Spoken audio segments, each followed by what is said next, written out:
The rain came down on Suffolk that night like something old and angry. It fell across the long, low fields of barley, across the hedgerows of hawthorn and elder, across the slate roofs of the cottages that lined the single quiet street of Peasenhall. The air smelt of wet wood, of nettles, of the iron tang that comes before lightning. A storm was building over the marsh country, and the village lay still beneath it. No carriage moved. No lamp burned in the seed drill works. The doctor's chapel stood dark behind its low brick wall. The Methodist chapel in Sibton, a mile off, had long since locked its doors. It was the last night of May, in the second year of the new century. King Edward sat upon the English throne. The Boer War had only just ended. And in this small Suffolk village, scarcely more than a row of houses around a green, the rain hissed against the windows of Providence House. A candle still burned in an attic room there. A young woman moved about behind the glass. She was 22 years old. Her name was Rose. And somewhere out in the wet darkness, footsteps were already crossing the street toward her door. Chapter 1. The village beneath the rain. Good evening, and welcome. The night is quiet now, and the world has grown small. This is the Bedside Historian, and the candle has been lit again for you, here in this small corner of the dark. Wherever you happen to be tonight, in a flat above a busy street, or a cottage at the edge of a sleeping town, or a room where only the clock keeps you company, the storyteller is glad you came. Tell the storyteller, in your own quiet way, where you are listening from, and what hour the clocks have reached in your part of the world. If the voice helps you drift towards sleep, please leave a small mark of kindness on the video. A like, a comment, a soft word of subscription. These are the small lanterns that keep this little chapel of history lit. And now, with the rain beginning somewhere far off in the past, let us drift backward, gently, into the spring of 1902. The county of Suffolk lay in the east of England, where the land grew flat and the sky grew very wide. It was a country of long fields and slow rivers, of windmills standing in the distance like patient old men, of marshes where the curlew called at dusk. The roads were narrow and pale, cut into the chalk and the clay, and they wandered between hedgerows that had stood for hundreds of years. In May, the hawthorn bloomed white along those hedges, and the air smelt of cow parsley and wet earth, and the bees moved slowly over the cowslips and the verges. It was the kind of country that did not change quickly. The seasons turned, the lambs came, the wheat ripened, and the years passed almost without sound. Among these fields there sat a village called Peasenhall. It was a small place. A single street ran through it, lined with cottages of red brick and pale plaster, with thatched roofs in some places and slate roofs in others. A stream ran along one side of the road, crossed by little wooden footbridges that the children leaned upon to watch the minnows. There was a smithy at one end of the street, and a baker, and a small shop kept by a man named Emmett, where the women came for tea and sugar, and reels of cotton thread. There were 2 chapels, and a parish church a short walk away in the next village. There was an inn called the Swan, with a low door and a sign that creaked in the wind. And in the centre of it all, on the corner opposite Emmett's shop, there stood a square red brick house with sash windows and a small front garden, and that house was called Providence House. The men of Peasenhall worked, for the most part, at a place called Smythe's Seed Drill Works. It sat at the edge of the village, a long building of brick and iron, where the famous Suffolk seed drills were made and sent out across the world. A seed drill was a long wooden machine, painted blue with iron wheels and small metal cups that dropped seed into the earth in neat lines. Farmers from as far away as Russia and South America bought them. The works gave the village its bread. From early morning, the sound of hammers and the hiss of the steam engine could be heard along the street, and at noon the men came out in their leather aprons with sawdust in their hair, and they ate their bread and cheese on the low walls, and they spoke of the weather and the war, and they spoke of the weather and the war and the price of barley. For there had been a war on, and that very spring it was ending. Far away in South Africa, the Boer farmers and the British soldiers had been fighting for almost 3 years, in a country of red dust and long grass that none of the Peasenhall men had ever seen. Letters had come home, and some had not come home, and there was a stone being prepared in a stonemason's yard in nearby Saxmundham for the names of the local boys who would never return. The newspapers said the war was nearly done. The paper spoke of treaty talks at a place called Vereeniging, and the village read these reports by candlelight in the evenings, and shook its head and gave thanks. On the very last day of May in the year 1902, the treaty was signed. The Second Boer War came to its end on the same day this story will end. But the village did not yet know it.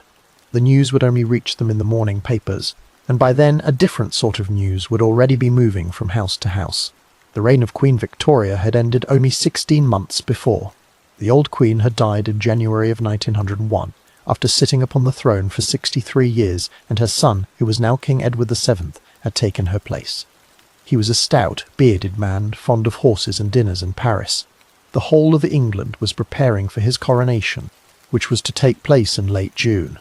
Bunting was being stitched in front parlours. Coronation mugs were being shipped out from the potteries in Staffordshire. In Peasenhall, the children were learning a song to sing on the day. The new century felt new still. The motor car was a curiosity, seen perhaps once a year on the road from Halesworth, frightening the horses. The wireless was a thing read about in magazines, not yet a thing held in the hand. Most letters still travelled by horse and rail, and most light at night still came from oil and tallow and the small flame of a candle. In the cottages of Peasenhall, the day began before sunrise. The fires were laid the night before, and the first to rise would kneel upon the cold flagstones and coax the coals back to life with a pair of bellows. The kettles hung upon iron hooks above the hearth. The water came from a pump in the yard, drawn up in heavy pails that left wet rings on the stone. Bread was baked twice a week. Butter was churned in a wooden churn with a long handle. The milk came from a cow kept behind the house, or from a neighbour who kept one, and it was carried in a tin pail with a lid. The smell of wood smoke hung over the village from dawn until dusk, mixed with the smell of horses and of the lavender that grew along the garden walls. The clothes of the people were sober and plain. The men wore corduroy trousers and waistcoats and heavy boots, and on Sundays a black coat and a hard hat. The women wore long dark skirts that brushed the ground, and white aprons over them in the day, and hats with small black ribbons when they went to chapel. The children wore boots that were passed down from older brothers and sisters until the leather grew thin. Babies were carried in shawls. The old men sat on the bench outside the Swan with their pipes and watched the carts go by and remembered other times. Faith was the steady frame of the village. There were 3 places of worship within a short walk. There was the parish church of St. Michael in the old way of England, with its stone tower and its graveyard of leaning headstones. There was the Wesleyan Methodist chapel, here in Peasenhall itself, known among the villagers as the Doctor's Chapel, because it stood near the house of the village doctor. And there was the primitive Methodist chapel, a mile down the road in the smaller village of Sipton, plain and white inside, with wooden benches and a little harmonium for the hymns. The chapels did not always agree on small matters of doctrine, but they shared the same valley and the same God, and the same hard belief that life was a thing to be lived in plain clothes and quiet ways. On a Sunday, the bells of St. Michael would ring across the fields at 10:30 in the morning. The villagers would come walking along the lanes in their Sunday best, the men with their hats in their hands, the women with hymn books wrapped in handkerchiefs. Children would walk a step behind their parents, kicking small stones from the road.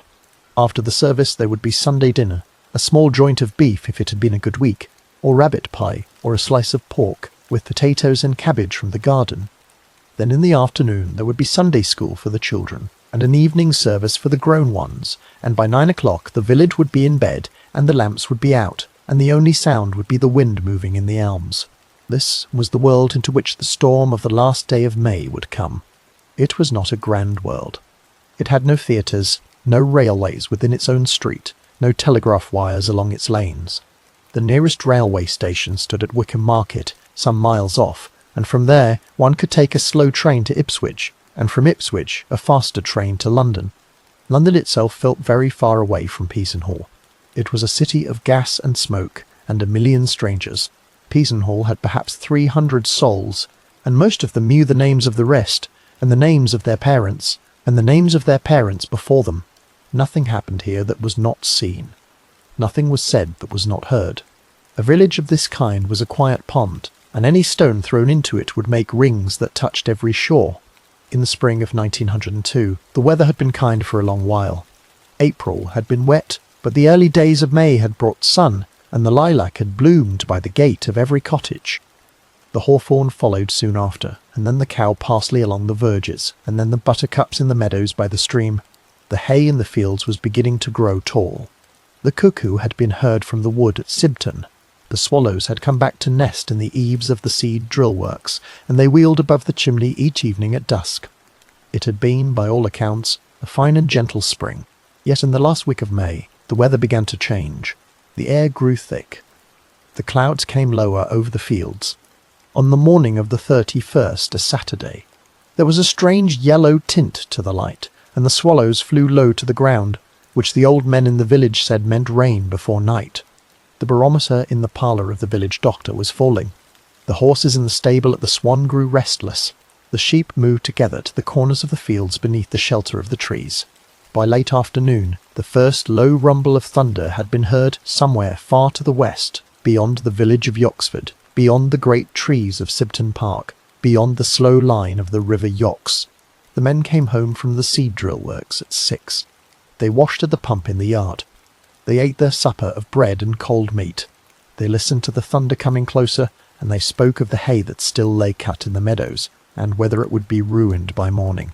The lamps were lit early, for the sky had grown very dark. The wind began to pick at the curtains in the open windows.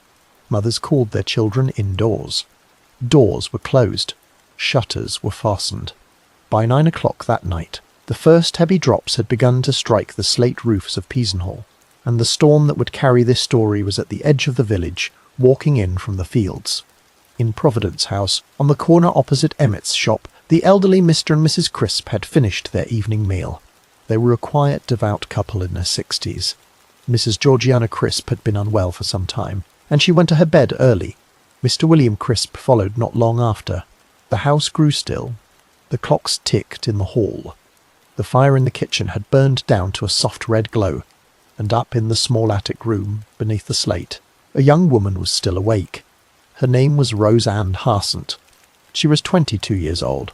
She had been in the service of the Crisps for some time, working as their domestic servant, sleeping in the little room at the top of the back stairs. She was the daughter of a labourer named William Harsent, who lived in another cottage in the village, a short walk away. She was known in Peasenhall as a quiet girl, dark-haired, of a soft manner, fond of singing in the choir at the chapel in Sibson. On this last night of May, she had work still to do. There were letters to read by candlelight, perhaps a little mending, and the small private business of a young woman who carried beneath her plain dress a secret that the village was beginning to guess. Outside her attic window, the rain began to fall in earnest. The lightning began to walk along the horizon, lighting the fields in sudden white flashes.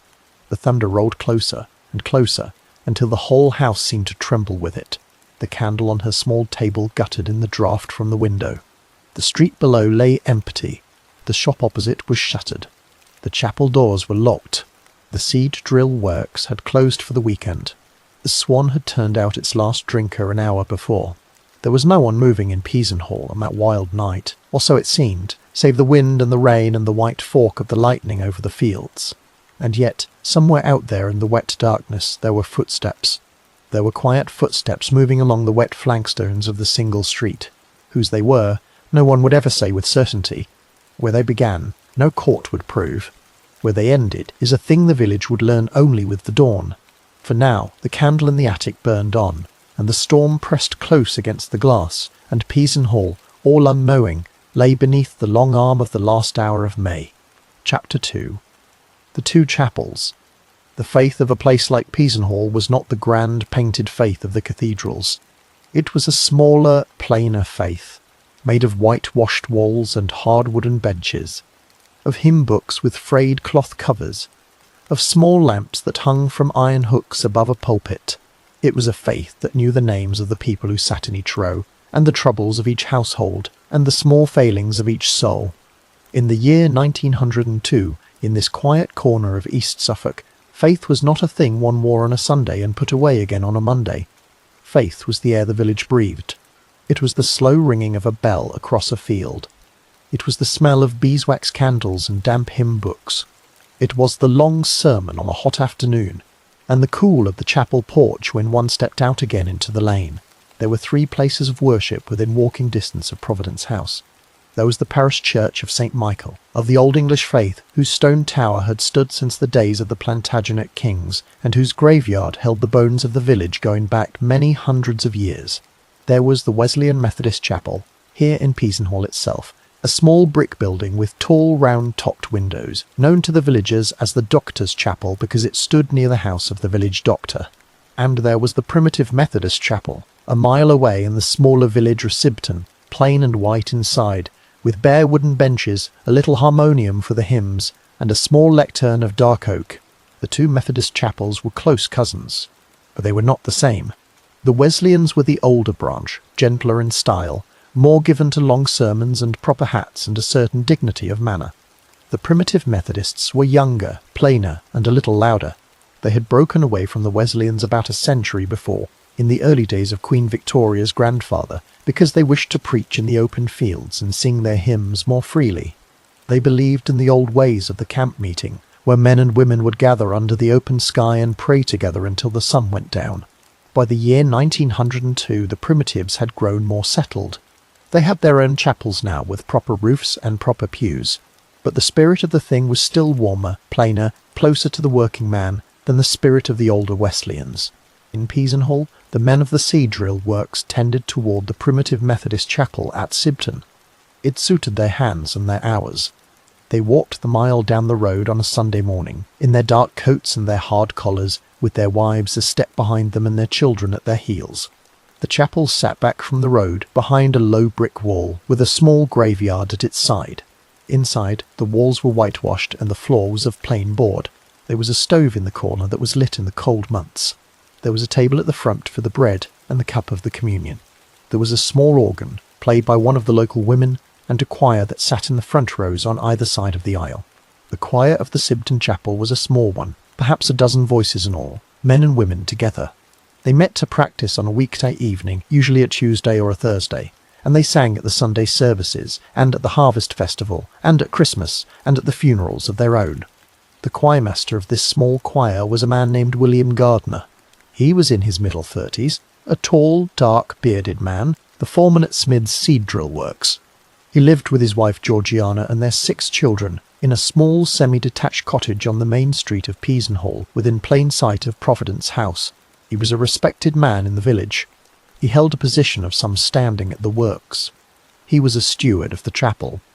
He was thought of as a serious and devout person, given to long prayer and plain speech, the kind of man whom others looked to for an opinion on a matter of the spirit. Among the singers in his choir, there was a young woman named Roseanne Harsent. She was 22 years old. She sang with a soft voice. She came each week from Providence House, where she was in service, walking the mile down the road to Sibton in her plain dark dress and her chapel hat. She was, by all accounts, a quiet and pleasant girl, fond of the hymns, fond of the small company of the choir, fond of the walk home in the cool of the evening when the practice was done. She was the daughter of a working man of the village. Her father William was a labourer. Her mother kept the small cottage where she had been raised. She had a sister and brothers. She had been baptized into the faith. She was in every visible way a daughter of the chapel. This then was the small religious world that bound the village together. The men worked at the seed drill works through the week. On a Sunday they put on their dark coats and walked to the chapel at Sibton, or to the Doctor's Chapel in Peasenhall itself, or to St. Michael's Church in the next village. The women cleaned and cooked and bore the children and kept the linen white. The choir sang. The minister preached. The collection plate went round. The bread was broken. The cup was passed. And in the evenings, after the second service, the people walked home along the lanes in the gathering dusk, and the lamps were lit one by one in the cottage windows, and the village settled into its quiet Sabbath rest. But beneath this calm surface there moved a different sort of current. In a small village where every soul is known, reputation is a more precious thing than coin. A man may lose money and earn it again. A woman may lose her health and recover. But a reputation, once stained, was a thing that did not wash clean. The village watched. The village remembered. The village spoke in low voices over the garden wall, and at the door of Emmett's shop and on the bench outside the Swan. A glance held a moment too long. A door closed when it should have been open. A name spoken in a tone that was not quite right. These small things were the small currency of village talk, and they were spent quickly, and they were not forgotten. In the spring of 1902, a small piece of village talk had begun to move through the chapel at Sibton. It concerned the choirmaster, William Gardner, and the young singer, Rose Harsent. It was the kind of talk that begins as a whisper at the back of a room and grows by small steps until it is a thing that everyone has heard, though no one will say aloud where they heard it first. The talk had begun, as the trial would later set down, on a particular evening some 12 months before.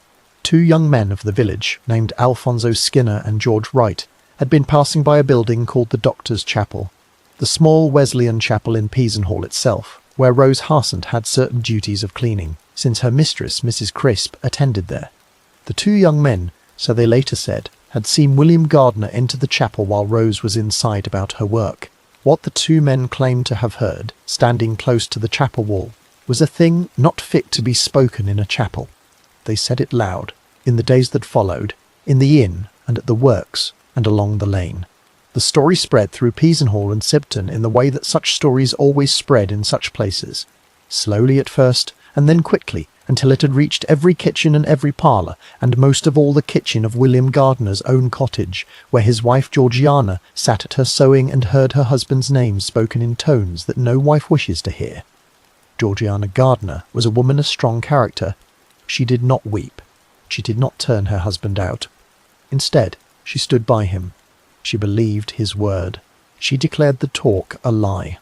And William Gardner himself, for his part, denied the thing flatly, and threatened to take the 2 young men to law for the slander of his name. The matter, as such matters often did in a chapel community, was brought before the elders. A small inquiry was held by the Primitive Methodist connection. It was chaired by a minister named the Reverend John Guy. The 2 young men were called to give their account. William Gardner was called to give his. Witnesses were heard. Words were weighed. In the end, the chapel inquiry could prove nothing. There was no proof of wrongdoing, only the word of 2 young men against the word of a respected steward. The Reverend Guy and his fellow elders found that nothing had been established. William Gardner was permitted to continue in his place at the chapel. He kept his work as foreman at the seed drill works. He kept his cottage, his pew, his post in the choir. The matter, in the strict sense of the chapel rule, was closed. But in the village, of course, no such matter is ever truly closed. The talk did not die. It only grew quieter, and it moved underground, where it ran on through the winter of 1901 and into the spring of 1902, like a small dark stream beneath a field of green wheat. And Rose Harsent all this while kept on with her work at Providence House. She still walked to the chapel at Sibton on a Sunday. She still sang in the choir. She still carried out her cleaning at the Doctor's Chapel.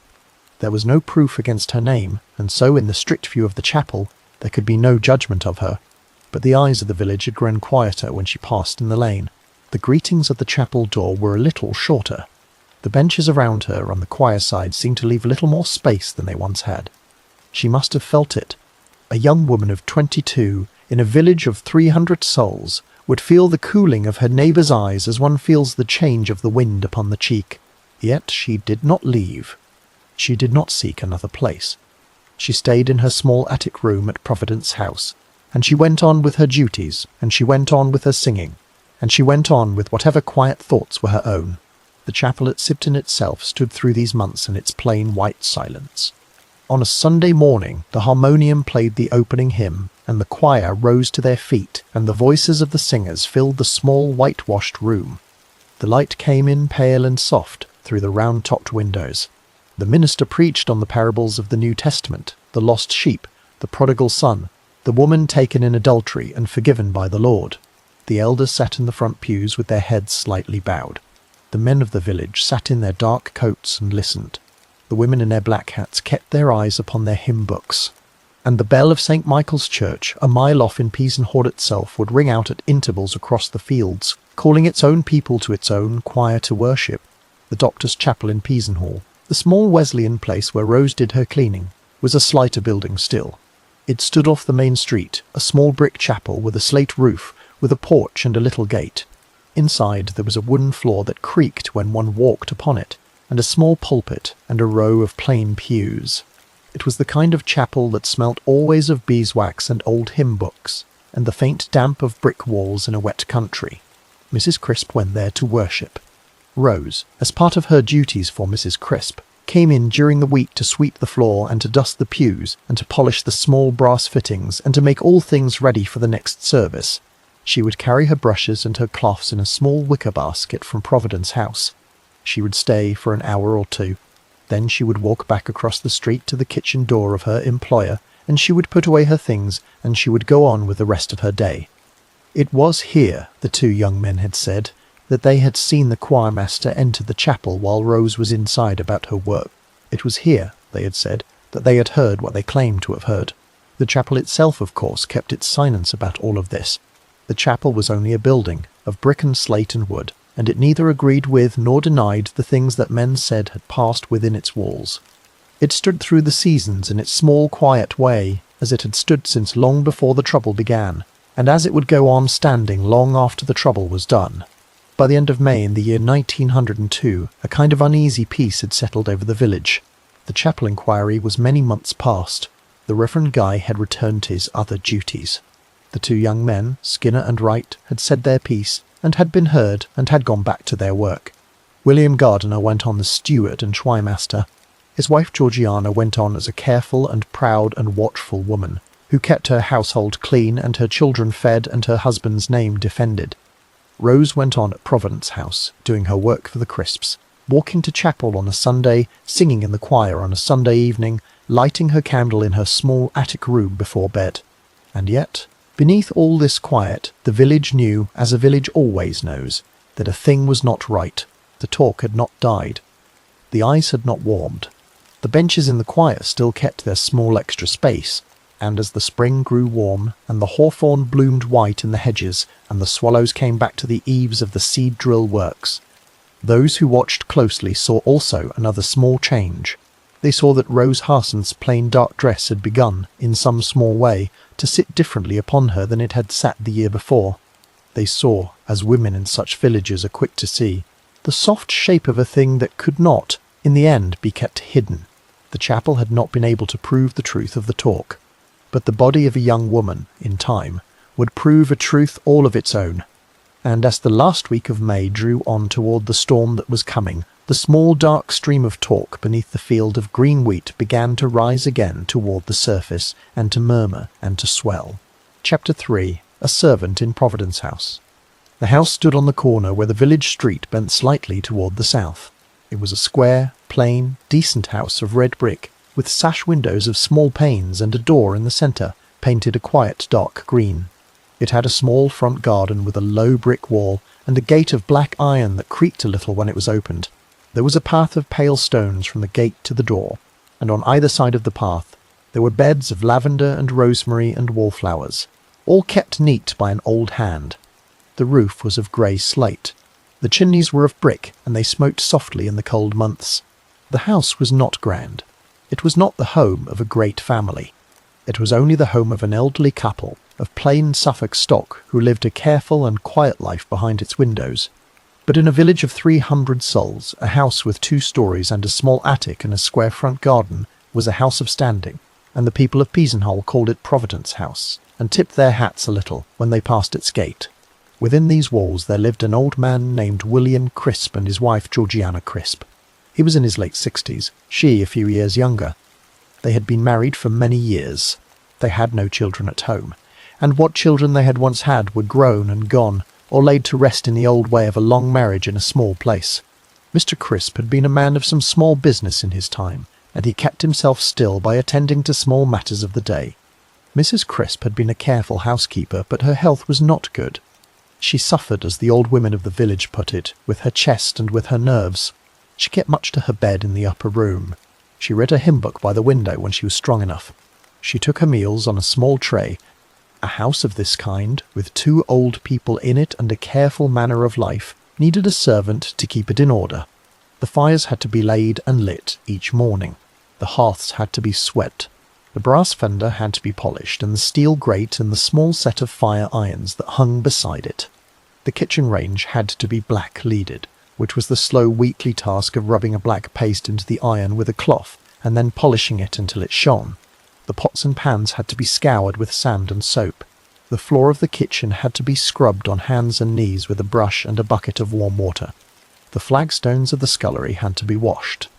The pump in the yard had to be worked, and the heavy pails of water carried into the house 2 or 3 times a day. The The washing had to be done in a great copper boiler and rinsed in tubs and wrung out by hand and hung in the garden on lines of cord that ran between two small wooden posts. It was for this kind of work that the old couple had taken in a young woman from the village. Her name was Rose Ann Harsent. She was 22 years old in the spring of 1902. She had come to Providence House some time before as a girl in service, and she had her own small attic room at the top of the back stairs. She earned a small wage, which she sent in part to her family and kept in part for herself. She had her board and her bed and her uniform, which was a plain dark dress in the morning and a clean white apron tied at the waist. On Sunday she had her own clothes, the dark dress and the small chapel hat, and her boots polished black. She had Sunday afternoons free, more or less, and one half day in the middle of the week when she might walk home to her father's cottage to take a cup of tea with her mother. The day of a servant in such a house began before dawn. The first task in the cold dark of the early hour was to light the fire in the kitchen range. The ashes from the night before had to be raked out and carried in a tin pail to the ash heap behind the house. The grate had to be cleaned, the new coals laid, the kindling set in a careful stack, the match struck and held to the paper until the small flame caught. Then the kettle was filled at the pump and hung above the fire to boil. Tea was made for the master and the mistress upstairs. A small tray was carried up the back stairs to Mrs. Crisp's bedroom, with a cup of tea and a thin slice of bread and butter and a small jar of jam. After this, the rest of the day unfolded by its own slow rule. Breakfast for the master in the dining room. Bread, butter, perhaps a boiled egg, perhaps a slice of bacon if he was strong that day. The breakfast things to be cleared and washed. The dining room to be swept. The fire there to be laid and lit in the cold months. The hall to be swept. The front step to be washed and whitened with a hearthstone, which was a soft block of pale stone, that one rubbed across the doorstep until the stone was clean and bright. The brass on the front door, the knocker, the handle, the letterbox, to be polished with a paste and a soft cloth.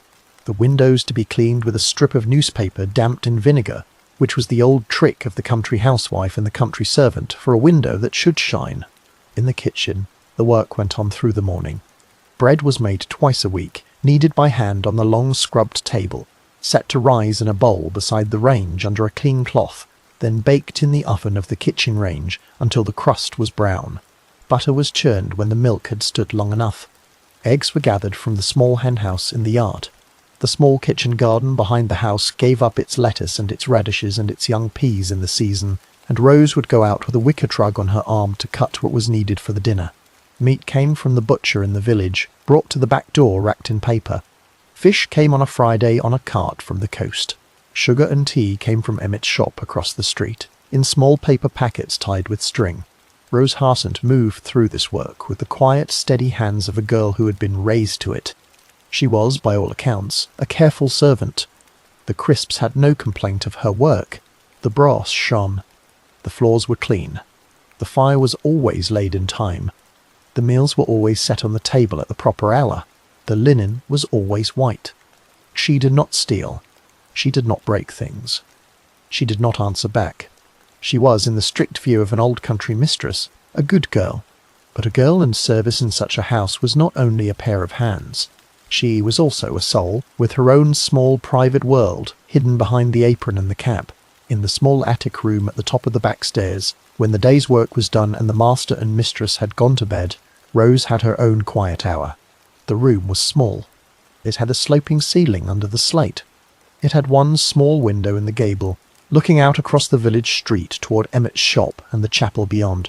There was a narrow iron bedstead against one wall, with a thin mattress and a coloured patchwork quilt. There was a small washstand with a jug and a basin of white china. There was a wooden chair. There was a chest of drawers of plain pine in which she kept her clothes, her hairbrushes, her less brushes, her letters. It was here, on the long evenings of that wet spring, that Rose sat with her candle on the little chest of drawers and read what she had been sent. There were letters that had come to her through the village post, and there were letters that had come to her by other means, slipped under doors, or left in the small porch of the chapel, or given by hand in the lane. Some of these were plain enough. Letters from her mother, letters from her sisters, the small kind notes of a country family, that others were of a different sort. They were letters that she did not show to her mistress. They were letters that she kept folded small and pushed to the back of the drawer beneath her other things. They were letters that, in the months before, she had begun to receive in a hand that the village would later come to know and that the courts would later come to argue over. She kept these letters. She did not burn them. She did not throw them on the kitchen fire. Why she kept them, no one will ever know for certain. Perhaps she thought she might need them some day. Perhaps she could not bring herself to part with them. Perhaps, like many a young woman in a small village with a secret pressing slowly against her ribs, she needed something to hold in her hand at the end of the day, some proof that she was not alone. For Rose Harsent, in the spring of 1902, was not alone. She carried, beneath the plain dark dress and the clean white apron, the soft growing weight of a child. She was 6 months gone with that child by the end of May. The shape of it must have been plain by then, to her at least, and to her mother perhaps, and to the sharper of the village women. She must have known that the time was running out. A child born in service was a hard thing in those years. A child born without a name was harder still. The workhouse was the dark shadow at the back of every such story, and Rose, who had grown up in the village, would have known its shape as well as anyone. How she felt in those last weeks the storyteller cannot say with certainty. The trial papers leave us only the small facts. She went on with her work. She went on with her chapel singing. She went on with her quiet evenings in the attic room. She read her letters by candlelight. She wrote her own letters in return, in a careful schoolgirl hand, on plain paper from Emmett's shop, sealed with a small lick of gum. She walked in the lane on her half-day. She took tea with her mother. She sang in the choir on a Sunday, and she came home to her small attic room, and she lit her candle, and she put her head on the thin pillow on the iron bedstead, and she slept beneath the patchwork quilt in the room beneath the slate. The Crisps downstairs in their own bedrooms heard nothing. They were old, and they slept the heavy sleep of old people. Mrs. Crisp was unwell, and she took something from the doctor at night to help her rest. Mr. Crisp slept as old men sleep, with the deep stillness of a warm body. They did not hear, on certain nights of that spring, the soft creak of the back door as it was opened from within. They did not hear the soft step on the flagstones. They did not hear, perhaps, the soft footstep of another, coming up the path from the gate, for there was a back door to Providence House, set in a small porch at the rear, opening into the kitchen. It could be unlatched from the inside without making much sound. It opened onto the small kitchen garden, and from the garden a path led to a low gate, and the low gate led to the lane that ran along the side of the house, and the lane led, in the end, to the main street of the village, where every other door in Peasenhall sat in its own quiet row. A young woman with a key, or a young woman who knew how to lift a latch, could open that door at any hour of the night, and could close it again, and no one in the upper rooms of the house need ever know. Whether Rose Harsent ever opened that door, in the dark of the spring nights, the courts would later argue and never settle.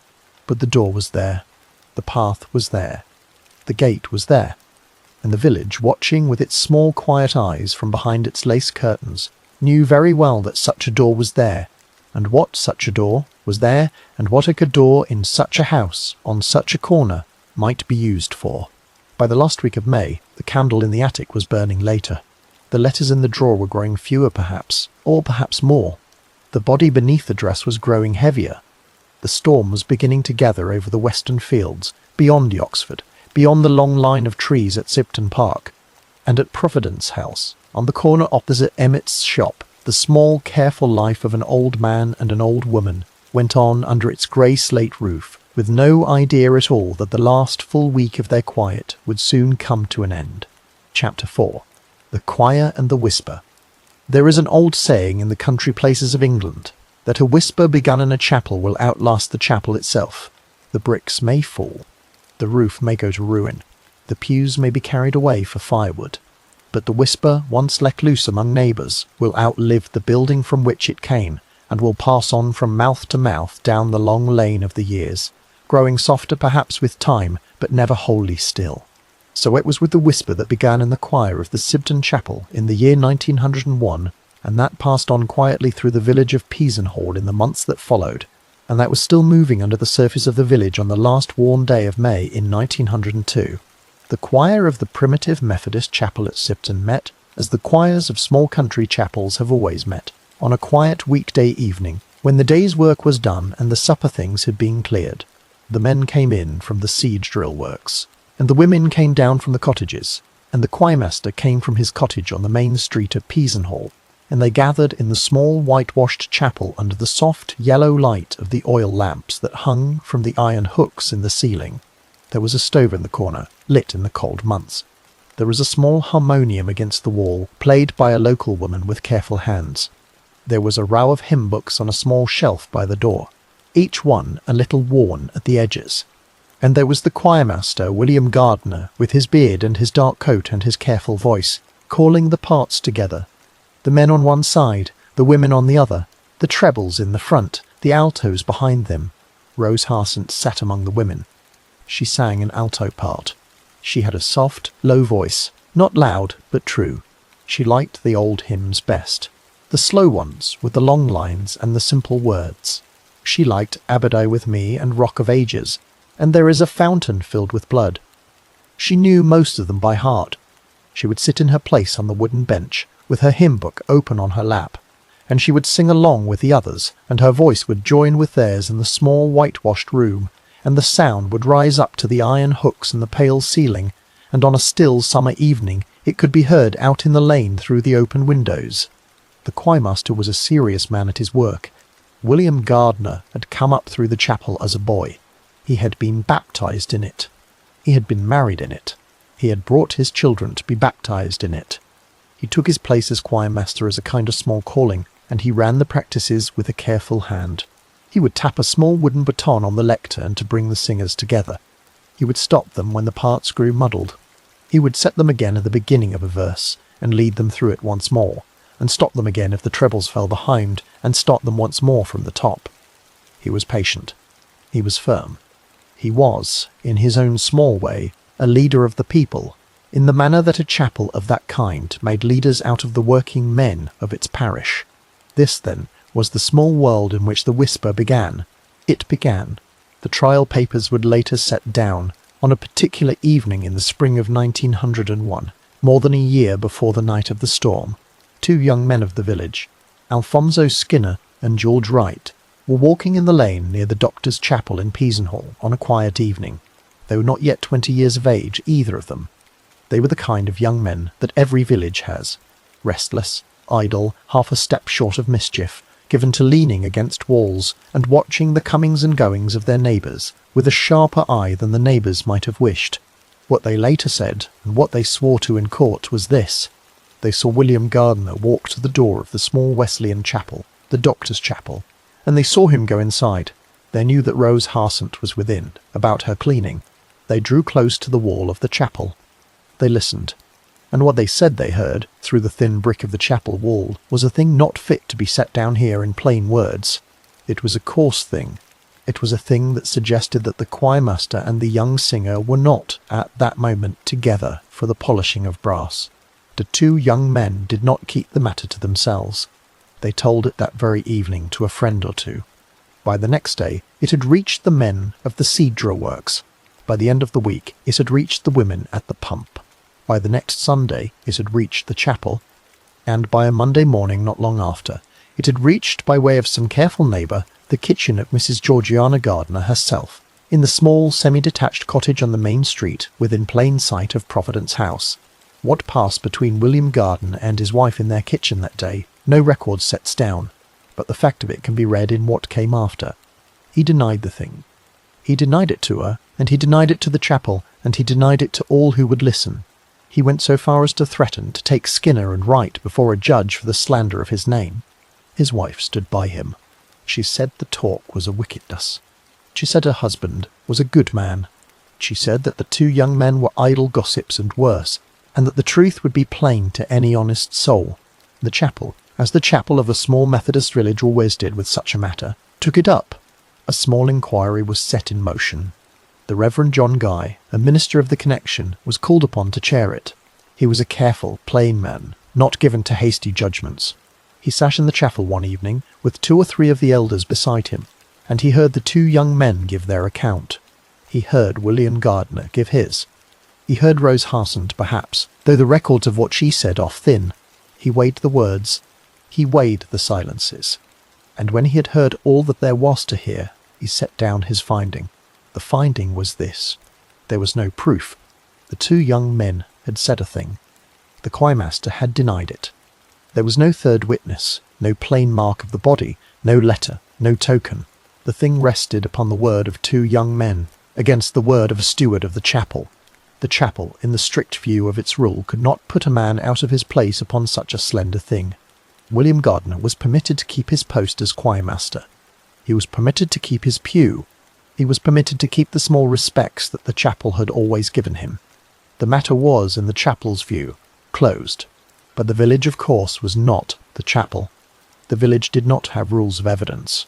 The village had eyes and ears and a long memory, and the village, having heard the talk, did not put it away. The talk grew quieter, in the way that talk does when it has been once denied in a public place. It moved into the kitchens. It moved into the small back parlours. It moved into the slow conversations of the women at the pump, and the slow conversations of the men on the bench outside the Swan, and into the pauses between the words of the small letters that passed from one cottage to another in the village post. The talk had a particular shape, as such talk always does. It said that the choirmaster came and went at hours when he should have been at home. It said that Rose Harsent had been seen at her attic window on certain nights when she should have been long asleep. It said that there were small signs, here and there, in the lane and in the chapel, and in the back garden of Providence House. That the thing the two young men had spoken of was not, perhaps, a wickedness wholly invented out of the air. And then there was the other thing. There was the matter of the body. As the spring of 1902 went on, and as the warm weather came, and as the dark plain dresses of the chapel women clung a little closer in the heat, the sharper of the village eyes began to see what no chapel inquiry could deny. They saw it at the Sunday service, when Rose stood up to sing. They saw it on the Tuesday evening, when she came in from the lane to the choir practice. They saw it at the back door of Providence House, when she came out to take in the washing from the line. They saw it, and they did not say it aloud, but they held it in their eyes when they looked at one another over a garden wall. A girl of 22, in service in a quiet house with no sweetheart known to the village, who was growing thicker in the waist with every passing week. Such a girl, in such a year, was a girl with a story she could not hide for very long. The chapel inquiry had said that there was no proof. The body, by midsummer, would be its own proof, plain enough for the dullest eye to read. And so, in those last weeks of May, the small whitewashed chapel at Sibton was a place of quiet looks. The choirmaster stood at his lectern and tapped his small wooden baton. The harmonium played the opening note. The voices rose. Rose Harsent sat in her place among the alto women, with her hymn book in her lap. William Gardiner stood at the front, leading the parts. His wife Georgiana sat in the body of the chapel, in her own pew, in her dark dress and her chapel hat, with her eyes fixed straight ahead. Skinner and Wright, when they came at all, sat at the back. The Reverend Guy was no longer there, having gone back to his other duties. The matter, in the chapel's view, was closed. But in the lane outside, after the practice, when the singers came out into the cool of the evening and walked in twos and threes back along the road to Peasenhall, the talk would begin again. It would begin softly, between two women a little behind the rest. It would pass to a third, who would tell her husband when she got home. It would reach the bench outside the Swan by the next noon. It would be in the queue at Emmett's shop by the next afternoon. And by the time another Sunday had come, the whole village would know, again, what the whole village had already known for a year. A small chapel, in a small village, in a small lane in East Suffolk. A choir of a dozen voices. A choirmaster with a careful baton. A young singer with a soft alto voice and a secret beneath her plain dark dress. And around them, the slow, steady, watching circle of their neighbours who saw everything and said little, and forgot nothing. This was the soil in which the storm of the last day of May would fall. This was the field in which the lightning, when it came, would find its mark. Chapter 5. The letters in the drawer. In the country places of England, in the year 1902, the post was a steady and trusted thing. A letter set down in the morning, in the small letterbox at the door of Emmett's shop, would be carried in a leather bag by the postman on his bicycle to the railway station at Wickham Market, and from there it would travel on the slow train to Ipswich, and from Ipswich it might travel on to London, or back out to another country lane in another quiet corner of Suffolk or Norfolk or Essex. A letter sent in the morning could be in another village by the afternoon. A letter sent in the evening could be on a breakfast table in a strange house at the other end of the county by the next day. The post was the thread that bound the small places to one another. Mothers wrote to daughters in service. Sons wrote home from regiments in India and from ships in the China Sea. Old women wrote to old women across the breadth of England. Young men wrote, in a careful hand, to the young women they hoped to marry, and the young women wrote back with small pressed flowers tucked between the folded sheets. The penny stamp, with the head of the new king upon it, carried a great deal of feeling in its small red square. In Peasenhall, the post came and went each day from the little shop in the centre of the village. There was a small wooden box with a slot in it, set into the wall, where a letter could be dropped in without entering the shop at all. There was a postman, a man known to every soul in the village, who came round on his bicycle in the morning with the day's letters in a leather bag, and who knew which gate to open for which house, and who knew, in the way that a country postman always knows, the small private business of every cottage on his round. He did not say what he saw. He had his own quiet rule about that, but he saw all the same, which letters came and went and from where, and to whom and how often. To the small attic room at the top of Providence House. The postman came in his round more often, in those last months, than he had once come. There were letters from Rose's mother and her sisters, plain enough. Short notes in a careful hand, asking after her health, telling her of small matters in the family cottage. There were letters of small chapel business, perhaps for the choir, and there were other letters. There were letters that did not come through the postman's bag at all, but that came by other ways, slipped under the back door at Providence House, perhaps, or pushed through the little gate at the side, or laid quietly upon the lid of the small flower bin in the porch. These other letters were of a different kind. They were written upon plain paper that could be bought for a penny at Emmett's shop. The hand that wrote them was a careful hand, but a hand that did not always wish to be known. Some were signed with a Christian name. Some were not signed at all. Some carried a date. Some carried only a day of the week. They spoke in soft words of meeting. They spoke of small times in the evening. They spoke of the back door, and of the hour when the master and mistress of the house would be safely in their beds. There was, the trial papers later showed, one letter in particular that would come to weigh heavily upon the case.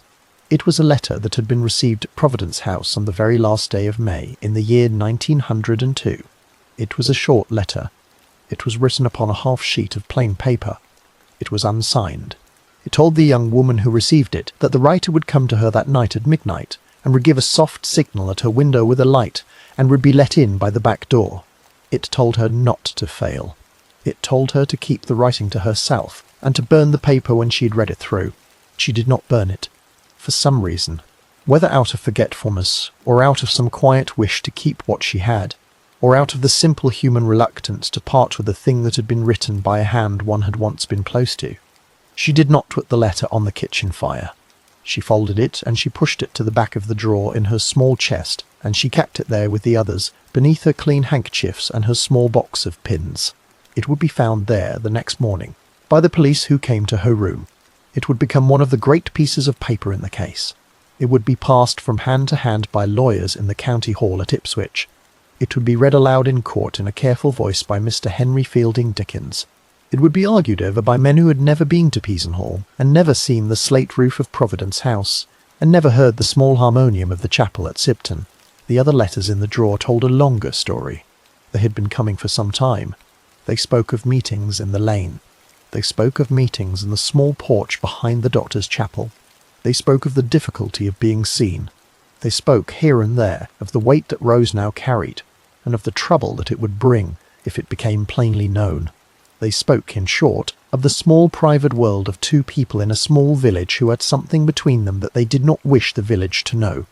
There were also, the village would later say, letters of another sort altogether. There were anonymous letters that had been received by the chapel elders at the time of the inquiry. Letters that had come without a sender's name, in a hand that did not always seem to be the same hand. There were letters that had been received perhaps by the wife Georgiana herself, telling her this and telling her that, in a manner not kindly meant. There were small notes that had been pushed under doors in the village in the dead of night. There was, in short, a small dark traffic of paper moving through Peasenhall in those months, much of it unsigned, much of it written by hands the village could only guess at. Such was the way of small villages when a quiet trouble began to grow within them. The pen in such places was a weapon that could be used by anyone who could write a sentence and keep their own name off the page. In her small attic room at the top of the back stairs, Rose Harsent kept her own small store of papers. She kept the letters in the drawer, as has been said. She kept also a small medicine bottle, the trial papers later showed, that had upon its label the name of a particular powder, a powder used by chemists in the country, places of England for certain rough purposes. She kept her hymn book upon the small chest. She kept a pencil and a few sheets of plain paper, with which she wrote her own letters. She kept the patchwork quilt upon the iron bedstead. She kept her chapel hat upon a hook. She kept her boots, polished black, beneath the chair. She kept her small wooden box of pins. She kept her hairbrush with a few dark hairs caught in its bristles. She kept the small candle in its holder that she lit in the long evenings. In the cottages of the village, other people were keeping things too. In the small semi-detached cottage on the main street within plain sight of Providence House, the wife Georgiana Gardner kept her household together in her own careful way. She kept her 6 children fed and clothed in their small dark Sunday best. She kept her own pew at the chapel. She kept her own steady manner before the village, never weeping, never letting the village see that she had heard what the village said. She kept also, perhaps, her own quiet thoughts. Thoughts that, if the village had been able to read them, would have been more than the village could have borne. Her husband William, for his part, kept his own things. He kept his place at the lectern of the chapel. He kept his small wooden baton. He kept his post as foreman at the seed drill works. He kept his cottage, his pew, his children. He kept, the police would later say, a small folding knife in his pocket of a particular kind, and a pair of boots of a particular size, and a coat of a particular pattern, and a small medicine bottle of his own. What else he kept in his own small private heart, no court would ever fully prove. The village kept things too. It kept the talk that had been going since the spring of 1901. It kept the small careful glances. It kept the small careful silences at the chapel door. It kept the long memory that the country places of England have always kept of the small private business of their neighbours. It kept watch. And so, in the last week of May, the small dark traffic of paper went on. Letters were written. Letters were read. Letters were folded and pushed to the back of drawers. Letters were burned in kitchen fires, and letters were not burned. The penny stamps, with the head of the new king upon them, came and went through Emmett's shop. The postman came round on his bicycle each morning. The village pump creaked. The harmonium of the chapel at Sibton played its soft notes for the choir practice on the Thursday evening. The children went to school. The men worked at the seed drill works. The women hung out the washing. And the candle in the small attic room of Providence House burned a little later each night, while the young woman beneath the slate folded her papers and put them away. On the morning of Saturday, the 31st of May, a small folded paper was passed somehow into the porch at Providence House. It was the short letter that has been spoken of, the letter that told its reader to expect a soft tap at the window at midnight and to come down to the back door and to let the writer in. Whether Rose Harsent took it from the porch with her own hand, or whether it was given to her by the postman at the front, or whether it had been pushed under the back door in the small hours of the morning when no one was about. These were things that would be argued over for many years. But the letter came. It was read. It was kept. And the candle that night would burn very late indeed in the small attic room beneath the slate. The drawer in the chest was full. Letters lay inside, some old, some new, some signed, some unsigned. The patchwork quilt lay smooth upon the iron bedstead. The clean white apron hung upon the hook. The dark plain dress lay folded upon the chair. The boots stood beneath. The small candle was ready in its holder. The pencil was beside the small sheaf of plain paper. The hymn book lay on the chest. The window was a little open to let in the warm air of the spring evening, and below, in the wider world of the village, the swallows wheeled above the chimney of the seed drill works for the last time in the daylight, and turned in for the night beneath the eaves, and the sky above the long line of trees at Sibton Park began, slowly, to grow grey, and then darker, and then black. The storm was on its way. The letters were in the drawer. The candle was waiting to be lit. Chapter 6. The Last Day of May. The morning of the last day of May broke warm and very still. The sun came up over the long flat fields of East Suffolk, a little after 4 o'clock, and it poured a soft gold light along the single street of Peasenhall. The dew was thick in the grass of the verges. The cobwebs on the hedges of hawthorn shone for an hour in the early light, and then the dew dried and the cobwebs went back to being only thread. The cuckoo was heard from the wood at Sibton at 5. The chimneys of the cottages began to smoke one by one as the fires were laid and lit. The first carts moved on the road. The first pails of water were drawn from the village pump, and the day of the storm began. It was a Saturday. Saturday in a country village was a day of last-minute work, of small errands, of the cleaning that prepared the house for the Sabbath. The men of the seed drill works went in for half a day, finishing at noon. The women in the cottages turned to their cleaning. Floors were scrubbed. Steps were whitened. Fires were laid for the next day. Bread was baked. Sunday clothes were brushed and laid out. Boots were polished. The shops did a brisk trade. Emmett's shop, in the centre of the village, was busy from 8 in the morning, with the women of Peasenhall coming in for their tea and their sugar and their reels of cotton thread for the small mendings of the week. In the kitchen of Providence House, Rose Harsent was at her work. She had risen, as always, before dawn. She had laid the fire in the kitchen range and lit it. She had filled the kettle at the pump and hung it above the flame. She had carried the small tea tray up the back stairs to Mrs. Crisp's bedroom. She had come down again. She had set the breakfast for Mr. Crisp in the dining room. She had cleared it when he was done. She had washed the things in the scullery. She had swept the kitchen and the hall and the dining room. She had whitened the front step with the soft block of hearthstone. She had polished the brass on the front door. By mid-morning, the heavier work of the day was done, and the house lay quiet under the warm sun. And Rose was at the small kitchen table with a cup of tea, in her plain dark dress and her clean white apron, with the door to the small kitchen garden open behind her to let in the warm spring air. The morning grew warmer. By 11 there was a soft heat in the air that did not feel right for the time of year. The swallows above the chimney of the seed drill works flew lower than they had flown the day before. The horses in the stable at the Swan grew restless. The barometer in the parlour of the village doctor was falling steadily through the morning hours. The old men in the village, who watched the sky as some men watch the clock, said to one another at the door of Emmett's shop that there would be thunder before night. The clouds, far off to the west, beyond the long line of trees at Sibton Park, beyond the village of Yoxford, were beginning to pile up in the slow, steady way that thunder clouds pile up over the flat country, building one upon another, dark at the bottom and white at the top. Far away from Peasenhall, in a small Boer farmhouse in South Africa on that very morning, the last hand was being set to the long paper of the Treaty of Vereeniging, and the second Boer War was being brought to its end. The news of it would not reach the village until the next day's papers. But the war that had taken some of the young men of the parish, and that had hung over the country for almost 3 years, was over. In London, Lord Kitchener was sending his telegrams home. In Pretoria, the Boer commanders were laying down their pens. In a small Suffolk village, no one yet knew. The end of one trouble in one part of the world was passing in silence, while the beginning of another trouble in another part of the world was coming on with the slow piling of clouds in the western sky. At noon, the seed drill works gave out the last whistle of its half-day. The men washed at the pump in the works yard. They came out into the lane in their dark coats, with their leather aprons over their arms, and they walked home in 2s and 3s along the single street of Peasenhall. Among them, in his usual quiet manner, walked William Gardiner.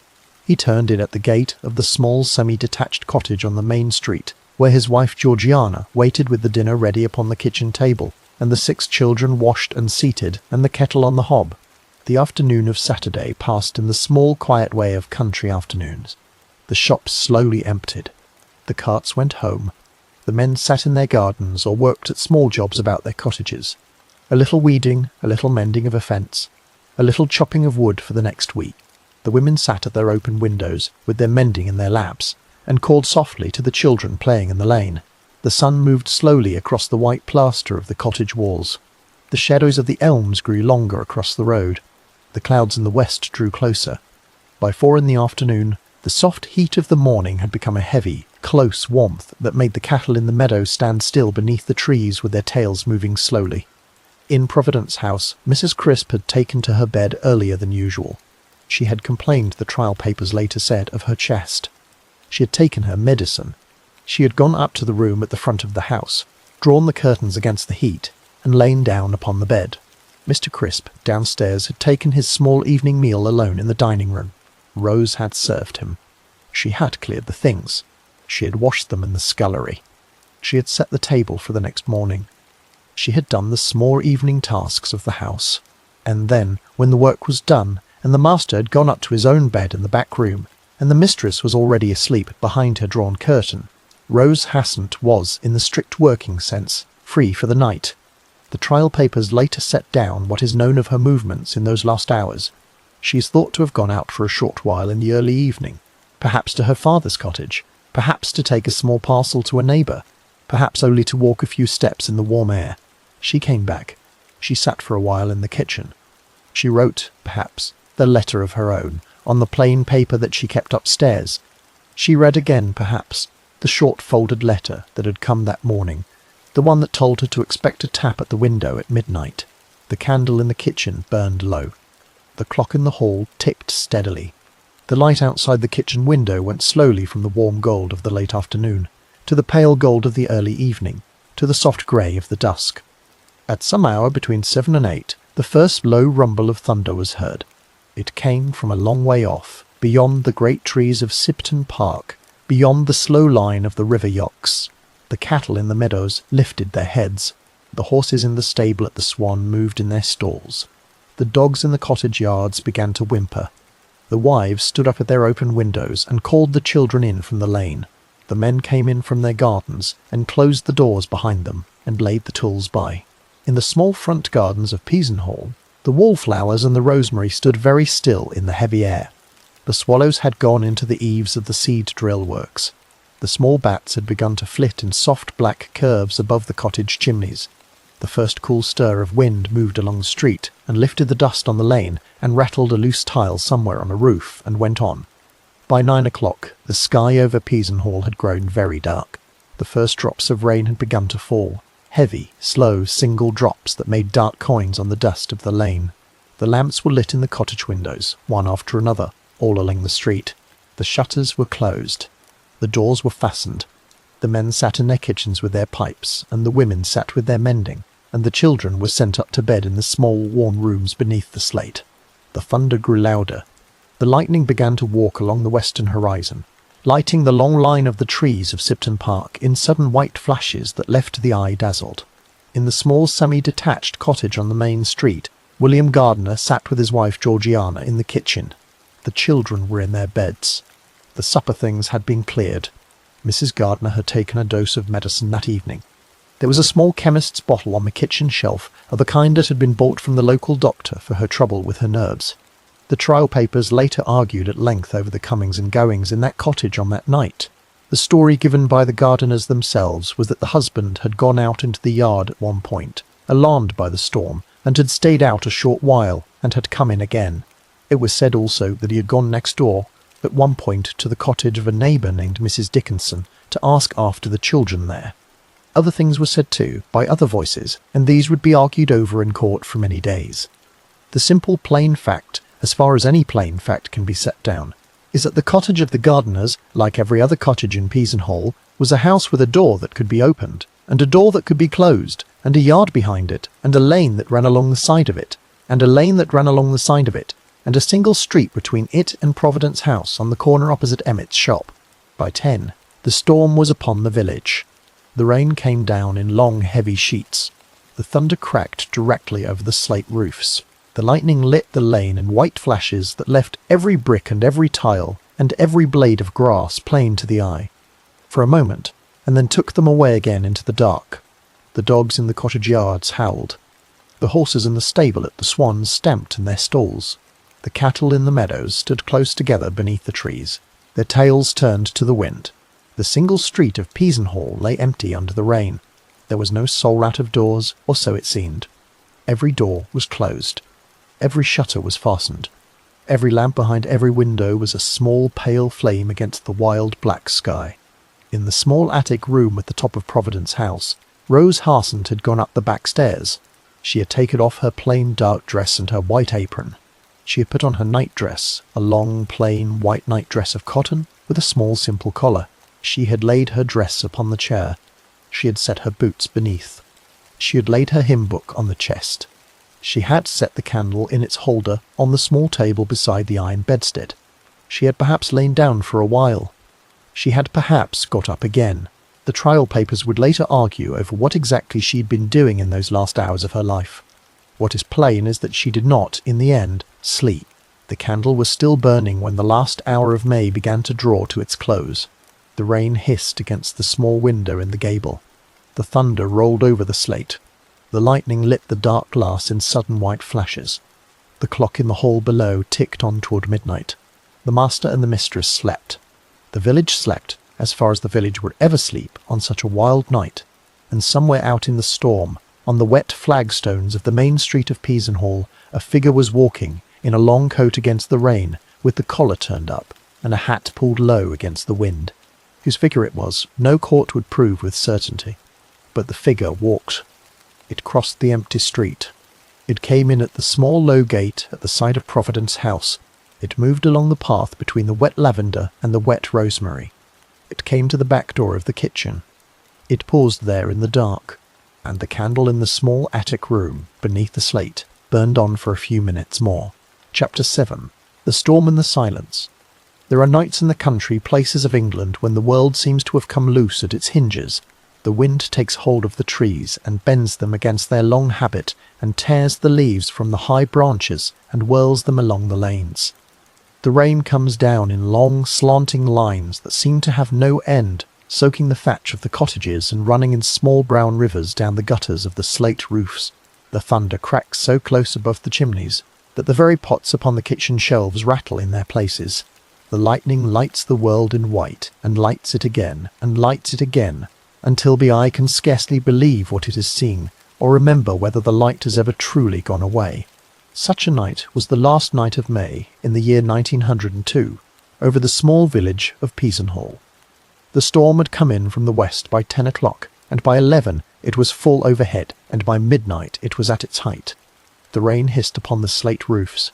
The wind moved along the single street, picking at every loose tile, every loose pane, every loose slat in every small wooden shutter. The lightning lit the long flat fields of Suffolk in sudden white flashes that showed the cattle standing close together beneath the trees, and the windmills at the far edge of the parish standing still upon the rise, and the great old trees of Sibton Park bending low against the gale. In the cottages of Peasenhall, the people sat up later than they would have sat on a quiet night. Few could have slept through such a storm even had they wished to. The mothers stood in the small bedrooms of their children, watching the small white faces beneath the patchwork quilts, soothing the little ones who woke up frightened by each fresh crack of the thunder. The fathers sat in the kitchens with their pipes, listening to the wind in the chimney, watching the small flame of the lamp on the table dance with each draught that came in beneath the door. The dogs in the yards crept beneath the kitchen tables and laid their heads upon their paws and would not be moved. The cats in the small back parlours sat upon the rag rugs with their fur lifted and their eyes wide. Some of the village did sleep, in spite of all. The very young, and the very old, and the very tired. Mrs. Crisp, in her bedroom at Providence House, slept the heavy medicated sleep of an unwell woman who had taken her drops. Mr. Crisp, in the back room, slept the deep sleep of an old man who had worked his small share of the day and was past being woken by anything short of the trumpet of the last day. The Gardiner children, in their crowded small bedrooms in the cottage on the main street, slept as children sleep, close together, with their arms thrown about one another, their breathing steady beneath the quilts, while the storm walked over the slate above their heads. The neighbours on either side, in their own rows of cottages, slept or did not sleep, each according to their own small habit. In the small attic room at the top of Providence House, the candle still burned. The rain hissed against the small window in the gable. The lightning, when it came, lit the room in sudden white that showed every line of the iron bedstead, every fold of the patchwork quilt, every stripe upon the cotton nightdress, every small line of grain in the wood of the chest of drawers. Then the white was gone, and the room was warm yellow again, lit only by the small flame of the candle on the little table. What passed in that small room in the last quarter of the last hour of May, no human being but two would ever know, and one of those two would carry the knowledge silently from the world. A figure had come, as the trial papers would later argue, to the back door of Providence House. The latch had been lifted. The door had been opened from within. A foot had crossed the flagstones of the kitchen. A hand had taken hold of the small iron rail of the back stairs. A figure had climbed perhaps the few steps to the small attic landing, or perhaps a different thing had happened. Perhaps the young woman herself had come down the stairs, candle in hand, in her white nightdress, to meet her visitor in the kitchen. Perhaps the meeting was at the foot of the stairs, in the small kitchen, by the light of an oil lamp and a candle, and the soft red glow of the dying fire in the range. The trial papers would never settle it. What is known is what was found in the dawn. It is known that Rose Harsent, sometime between 11 o'clock at night and 3 or 4 in the morning, was killed in the kitchen of Providence House at the foot of the back stairs. It is known that she was struck down where she was found. It is known that her throat had been cut. It is known that there were further wounds upon her shoulders and her body. It is known that an attempt had been made with an oil lamp and perhaps with paraffin to set a fire upon her, that the cotton nightdress was burned in places, and that parts of the flesh beneath it were charred. It is known that the fire, for whatever reason, did not take. The flagstones of the kitchen were wet, perhaps from the rain that had come in at the open back door. The lamp had broken upon the floor. The fire had failed. It is known also that there was a candle found near the body, the wax of it still soft, marked with the small letter of a particular brand. It is known that there were small pieces of a broken paraffin lamp scattered about. It is known that the back door stood open to the kitchen garden, and that the rain had come in along the floor. It is known, above all, that the small cotton nightdress was scorched, and that the body within it was still and would never be moved by its own breath again. How long the figure remained in the kitchen, no court could ever say.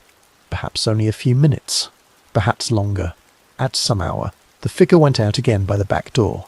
The latch fell back into its place. The figure crossed the small kitchen garden. The figure passed through the low gate at the side of the house. The figure went away along the lane, in the wet darkness, in its long coat with the collar turned up against the rain. Whether it went to the right or to the left, whether it crossed the single street of Peasenhall or kept to the back lanes, whether it went directly to a particular door or wandered a little to lose its trail. These are things that no court would ever prove, and then there was silence in Providence House. The small fire in the range burned down to its last red coals. The broken lamp lay upon the wet flagstones. The candle near the body burned a little longer, and at last guttered out. The rain, by 2 in the morning, was beginning to ease. The thunder was moving away to the east, rolling its slow drums over the marshes toward the sea. The lightning, when it came now, came at longer intervals and was followed by a longer count before the answering clap. The wind began to drop. The wallflowers and the rosemary in the small front garden stood once more upright. The water in the gutters slowed. Up the back stairs, the small attic room lay open and quiet. The patchwork quilt had been pushed back upon the iron bedstead. The plain dark dress lay folded upon the chair. The boot stood beneath. The hymn book lay upon the chest. The drawer was closed with the letters still inside. The candle in its holder upon the little table had burned almost down to the holder, and at last, somewhere in the small hours, it too went out, and the room was dark. The body of Rose Harsent lay below in the kitchen, upon the wet stone of the floor. The small white nightdress, scorched and stained, clung to her in the wet. Her dark hair was loose. Her eyes were closed. Her hands lay where they had fallen. She was 22 years old. She was 6 months along with the child she carried. The kitchen clock above her ticked steadily on through the small hours, its slow sound the only voice now in that house, save the rain on the slate above, and the soft breathing of 2 old people in the rooms upstairs, who had slept through everything, and who would learn, when the dawn came, the kind of news that an old man and an old woman should never have to learn at the foot of their own stairs. Outside, the storm slowly moved away across the flat country toward the sea. The sky above Peasenhall began, at long last, to grow grey at its edge. A faint pale line crept up over the long line of the eastern horizon. The first bird, somewhere in a hedge far down the lane, began its small uncertain song. The cattle in the meadows began to move again. The cocks in the cottage yard stirred in their sleep. The slate roofs, washed clean by the rain, glistened in the first grey light. The single street of Peasenhall lay quiet beneath the soft drip of water from 100 eaves. In the cottages, the lamps had at last gone out.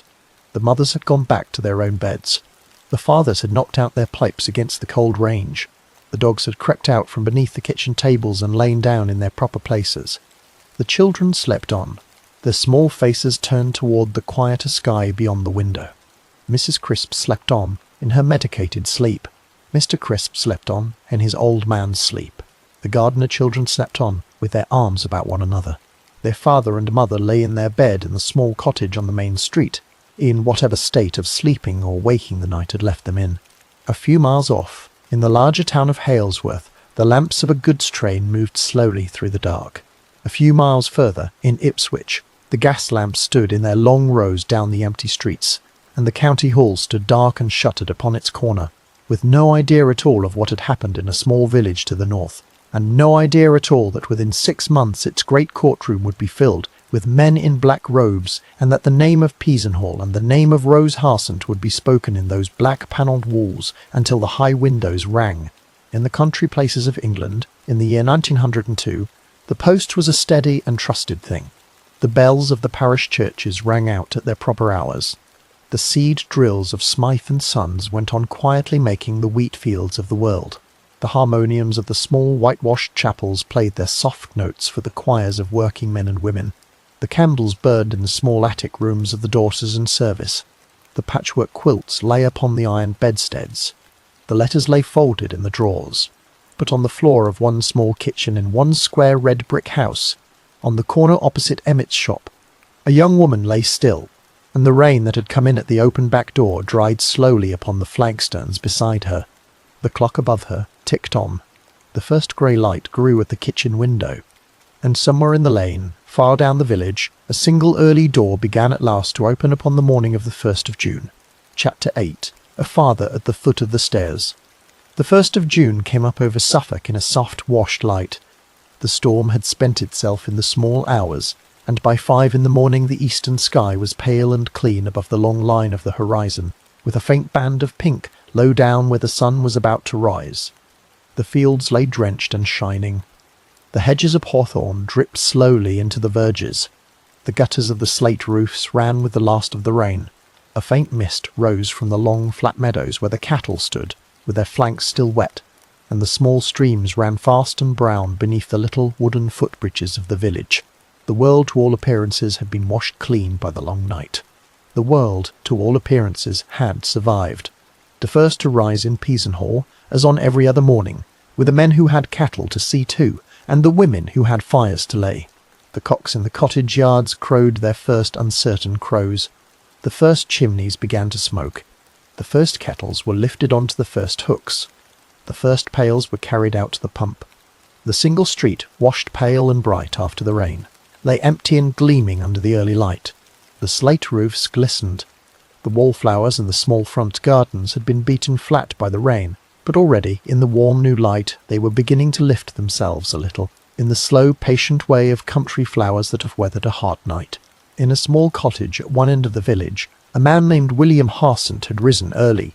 He was a labourer of the parish, a quiet man in his middle 50s, the father of a number of children, of whom the eldest, still in the village, was Rose.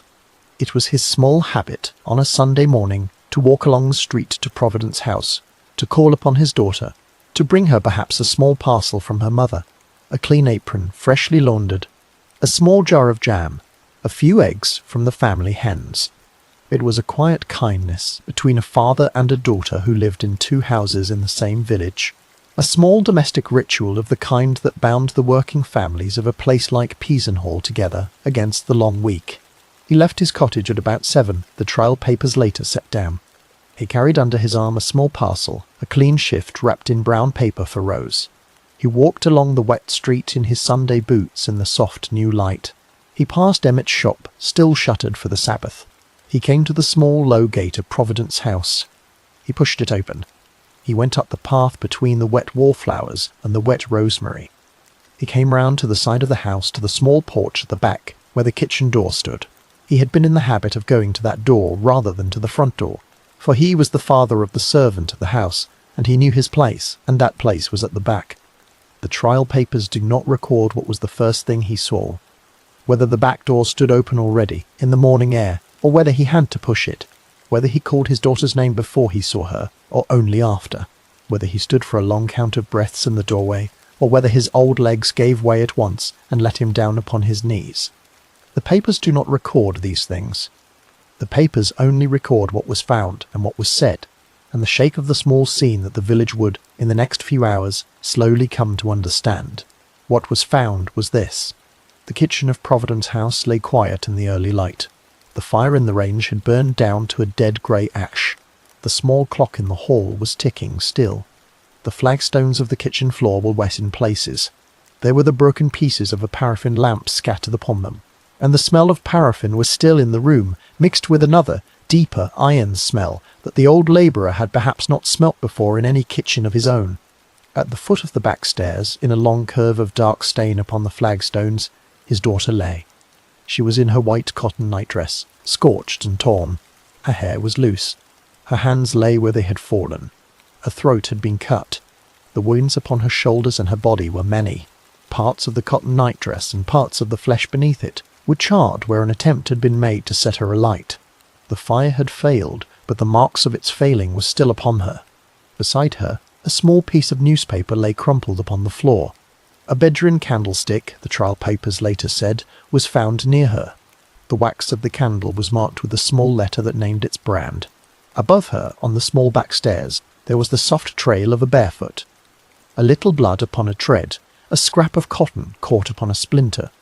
In the small attic room above, the patchwork quilt lay pushed back upon the iron bedstead. The plain dark dress lay folded upon the chair. The boots stood beneath. The hymn book lay upon the chest. The drawer in the chest of drawers was closed. The letters were inside. How long William Harsent stayed alone in that kitchen with his daughter, no record sets down.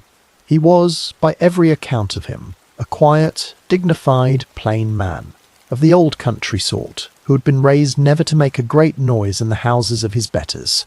He did in the end what such a man would do. He went out by the back door.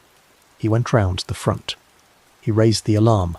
The first to come, the trial papers said, was a near neighbour. The second was another. Word ran, in the way that word always ran in such a village, faster than any man could carry it. By 7:30, the lane outside Providence House had begun to fill with quiet figures. The women came in their Sunday dresses with their shawls hastily caught about their shoulders, for they had been getting ready for the morning service. The men came in their dark coats. They stood at the small, low gate. They did not push in. They did not stare through the windows. They stood, and they spoke in low voices, and they kept their eyes upon the wet path between the wallflowers, and they waited for the doctor and the constable to come. The doctor of the village, who was the man whose practice gave the small chapel its nickname of the Doctor's Chapel, came down the lane on foot. He was a man past the first of his middle years, a quiet, steady soul, who had brought half the village into the world and laid the other half out. He knew the Crisps. He knew the Harsents. He knew Rose. He went into the kitchen of Providence House in his black coat, with his small leather bag in his hand. He came out a little while later, paler than he had gone in, and he spoke a few low words to the constable who had by then arrived from the next village. He went back inside. The doctor's small examination of the body in those first hours would form one of the long, careful pages of the trial papers later that year. He would speak of the cuts. He would speak of the burns. He would speak of the 4 hours, more or less, by which she had been gone before he had come to her. He would speak, also, in the quiet hush of the doctor who has known the patient through many years, of the soft swell of the body beneath the burned cotton, and of the child she had been carrying, and of how far along that child had been. The constable, in those first hours, did what a country constable in such a place was bound to do. He kept the people back. He set a guard upon the door. He sent word, by a man on a bicycle, to his sergeant in the next village, and from there to the inspector at the larger station, and from there to the county police at Ipswich. By the late morning of that 1st of June, the small village of Peasenhall, which had never in its long history been the object of such a notice, was beginning to receive the slow, heavy attention of the law of England. Carts came down the lane. Men in dark coats came up to the little low gate. Hats were lifted. Notebooks were taken out. Questions were softly asked. Mrs. Crisp, in her bed upstairs, was at first not told. The doctor would not allow it. She was an unwell woman. The shock of it, he said, would be too much. Mr. Crisp was told quietly by the doctor himself in the small parlour. The old man, by every account, sat down in the small armchair beside the cold fireplace, and he did not speak for a long while, and he held his hands in his lap, and he looked at the rug upon the floor, as though he had never seen the rug upon the floor, as though he had never seen the rug upon the floor before. He had been in that house for many years. Many things had passed under its slate roof. Nothing of this kind had ever passed there before, and nothing of this kind would ever pass there again. Down the street, in the small semi-detached cottage on the main street, the gardeners were rising for the Sabbath. Word came to them, as to every other house in the village, by the soft running of the children of the lane. A door opened. A neighbour spoke. Another neighbour, behind her, repeated the words in a quieter voice. Mrs. Georgiana Gardner stood in her own kitchen, in her own dark Sunday dress, with her hand upon the back of a chair, and she heard what had happened at the corner opposite Emmett's shop. Her husband stood at the kitchen window with his back to the room, and he looked out across the small back garden toward the fields beyond. What was said between them in those first minutes, no record sets down. They were a careful family. They were not given to noisy speech. By 11 o'clock that morning, when the bells of St. Michael's Church should have been ringing across the fields for the morning service, a different ringing was being carried, in low voices, from kitchen to kitchen, from cottage to cottage, from end to end of the single street. The chapel at Sibton, when the small congregation gathered there, would find its harmonium silent and its choir reduced. Rose Harsent would not be in her place among the alto women. Her hymn book would not be on her bench. The choirmaster would tap his small wooden baton upon his lectern, and the voices that did rise would be uncertain, and the small white walls of the chapel would hold, in their plain quiet way, the first hush of the trouble that had come at last upon the village. The body of Rose Harsent, by the early afternoon of that first day of June, had been lifted from the flagstones of the kitchen and laid upon a clean sheet upon the long scrubbed table. The small attic room had been entered by other men than her father, by the constable, by the inspector, by men with notebooks in their hands. The drawer in the chest had been opened. The letters had been seen for the first time by other eyes than her own. The small folded paper that had told of the tap at the window at midnight had been held up in the light of the small attic window. The hand in which it was written had been studied. Names had begun to be spoken in the village in low voices behind closed doors. The name of one man in particular was spoken more often than any other. By that evening, in the small cottage on the main street, the first of the policemen had come in their dark coats to ask their first quiet questions of William Gardner and his wife Georgiana. The questions on that first evening were soft enough. Only what the family had done, where they had been, what they had heard, what they had seen. The notebooks were closed at the end of the visit. The hats were lifted. The men went away. Mrs. Gardner closed the door behind them. The 6 children, who had been kept very quiet in the back room throughout, came out into the kitchen. The family sat down to its small evening meal, in the strange new air of being a family upon whom the eyes of a whole village had now turned. Outside, the long evening of the first day of June settled slowly over Peasenhall. The sun went down behind the long line of the trees of Sibton Park. The lamps were lit in the cottage windows. The doors were closed. The shutters were fastened. In the kitchens of the village, the women laid the fires for the next day. The men sat with their pipes. The children were sent up to bed in the small warm rooms beneath the slate.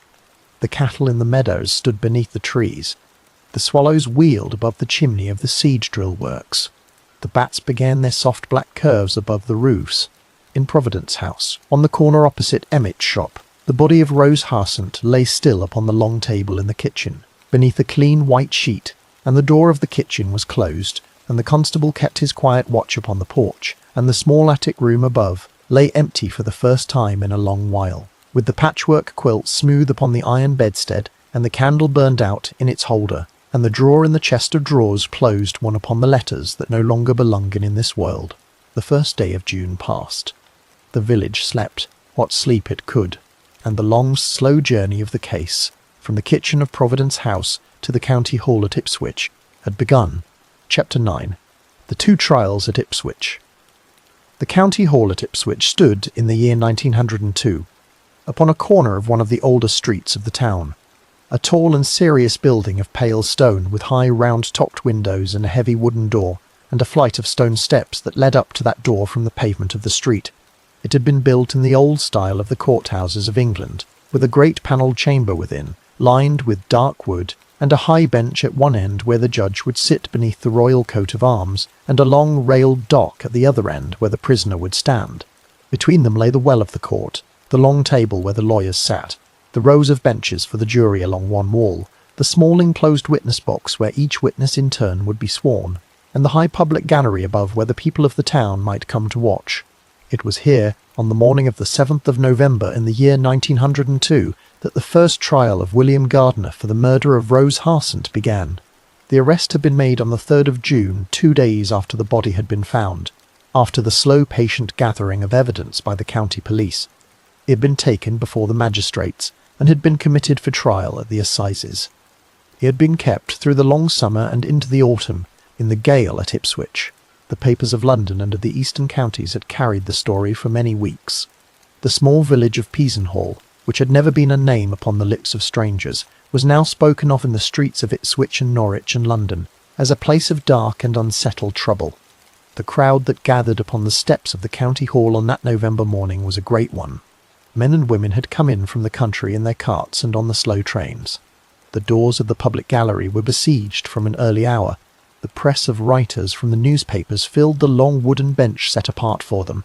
The judge of the first trial was Sir William Grantham, a careful, plain, white-haired man of the bench, who had served in his time on many such cases, and who came into the court in his red robe and his long white wig, with the slow, steady step of a man who had learned to take such moments in his stride.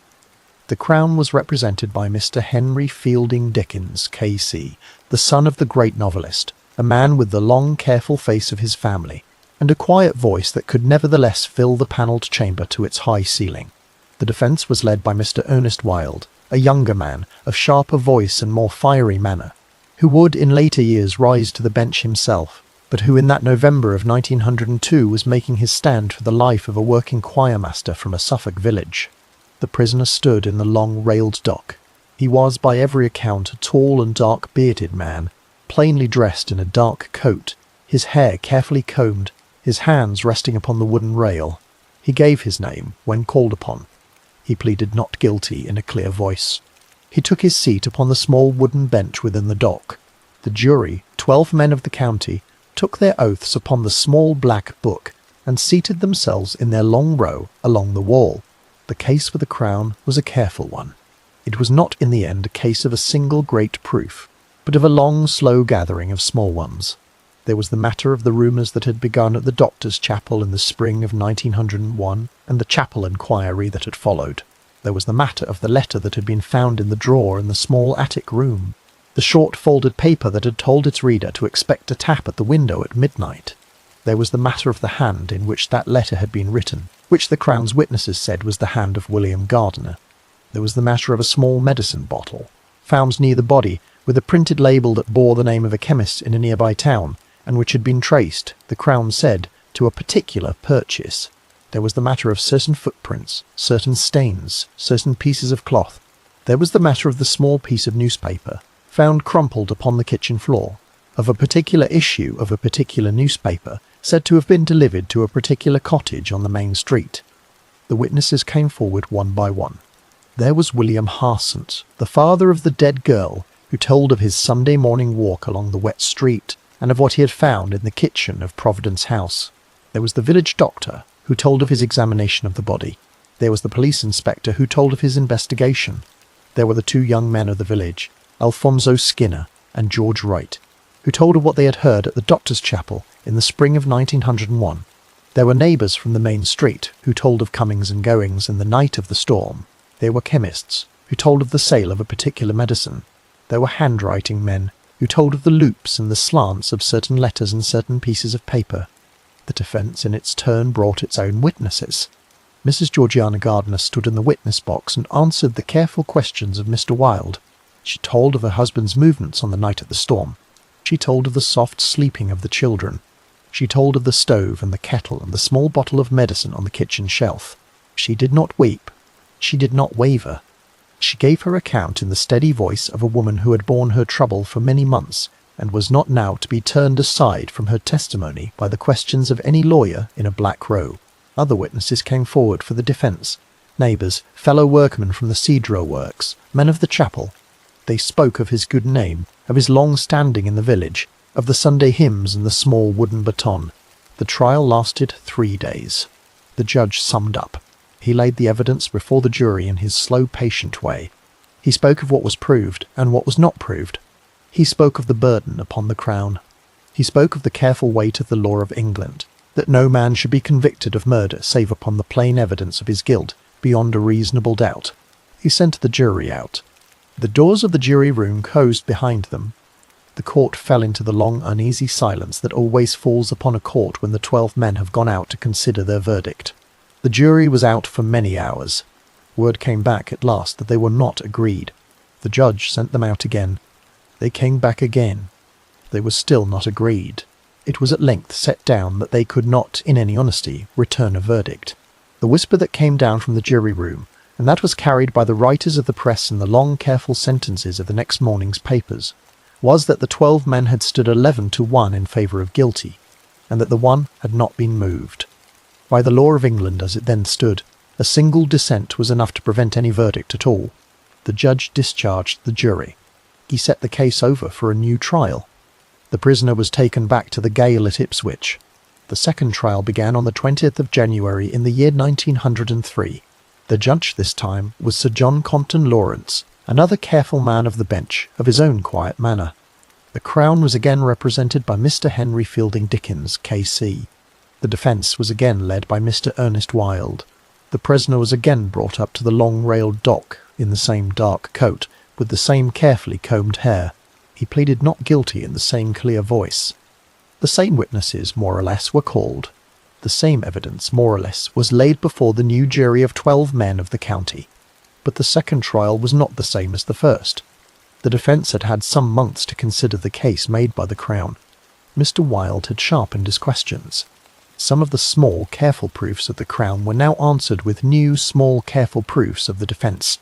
The chemist's bottle was given a different account. The handwriting was met by other handwriting men of equal standing. The story of the night of the storm was given again by Mrs. Gardiner, in the same steady voice, and by other neighbours who had not been called the first time. The summing up of the second judge was, by all accounts, somewhat less leaning than the first. The jury went out. The same long silence settled upon the panelled chamber. Word came back. They were not agreed.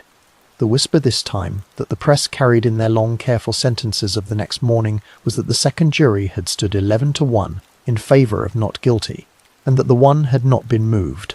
The pendulum had swung. The case, in the careful judgment of the law of England, was no further forward than it had been after the first trial. 2 juries had now sat. 2 juries had now failed to agree. The Crown faced a third trial, with the same evidence, the same witnesses, the same long, careful arguments, and no clear sign that a third jury would do anything but disagree once more. In the end, the Crown chose another course. The Director of Public Prosecutions caused a writ of nolle prosequi to be entered in the case. This was a writ in the old Latin tongue of the law, meaning that the Crown would no longer pursue the matter. It was not the same as a verdict of not guilty. It was not, in the strict sense, an acquittal. It was a stepping back. It meant that William Gardiner would not be tried a third time for the murder of Rose Harsent, but that the case would also never be settled, and that no jury would ever say either way. He was by this writ set free from the gaol at Ipswich. He went home, in the slow trains of the eastern counties, to the small cottage on the main street of Peasenhall. He did not stay long there. The village, for all its careful old habit of keeping its eyes upon the lane, could not keep him in his old place. The small wooden baton at the chapel was put aside. The pew was filled by another. The post at the seed drill works was given up. He moved away with his wife Georgiana and his 6 children to the wider air of London, where a man might be one face among many, and where the name of a small Suffolk village might at last be allowed to fall away. He took up other work. He lived a long, quiet, later life. He died in the year 1941, having never been formally acquitted, and having never been formally convicted, of the murder of Rose Harsent in the kitchen of Providence House on the night of the storm. The case, in the books of the law of England, remained where the writ of nolle prosequi had left it. It is one of the very few cases in the long record of the courts of the country in which a man stood twice in the dock for murder, and yet had no verdict ever returned upon him. The question of who came in by the back door of Providence House at midnight on the last day of May in the year 1902, and what passed there in the small kitchen by the foot of the back stairs, was never plainly answered by any court. The doctor's notes were filed away. The letters were filed away. The small piece of newspaper, the broken pieces of the paraffin lamp, the candle with its small letter upon the wax, all were filed away in the long quiet drawers of the county hall at Ipswich, and in the long quiet drawers of the public record, and in the long slow keeping of the years. And the small village of Peasenhall, far away from the panelled chamber and the high round-topped windows, went back to its single street and its slate roofs and its small quiet chapels, and its own long slow weather of mornings and evenings, and its own long slow weather of mornings and evenings, and its own long memory that did not need any verdict from any jury to keep what it had seen. Chapter 10. The long quiet after the years went by, in the way that years have always gone by in the country places of England. Slowly at first, and then more quickly, and then so quickly that those who had lived through the trouble could scarcely remember which summer had been the summer of the storm, and which winter had been the winter of the trial, and which face had belonged to which name in the long row of small headstones in the churchyard.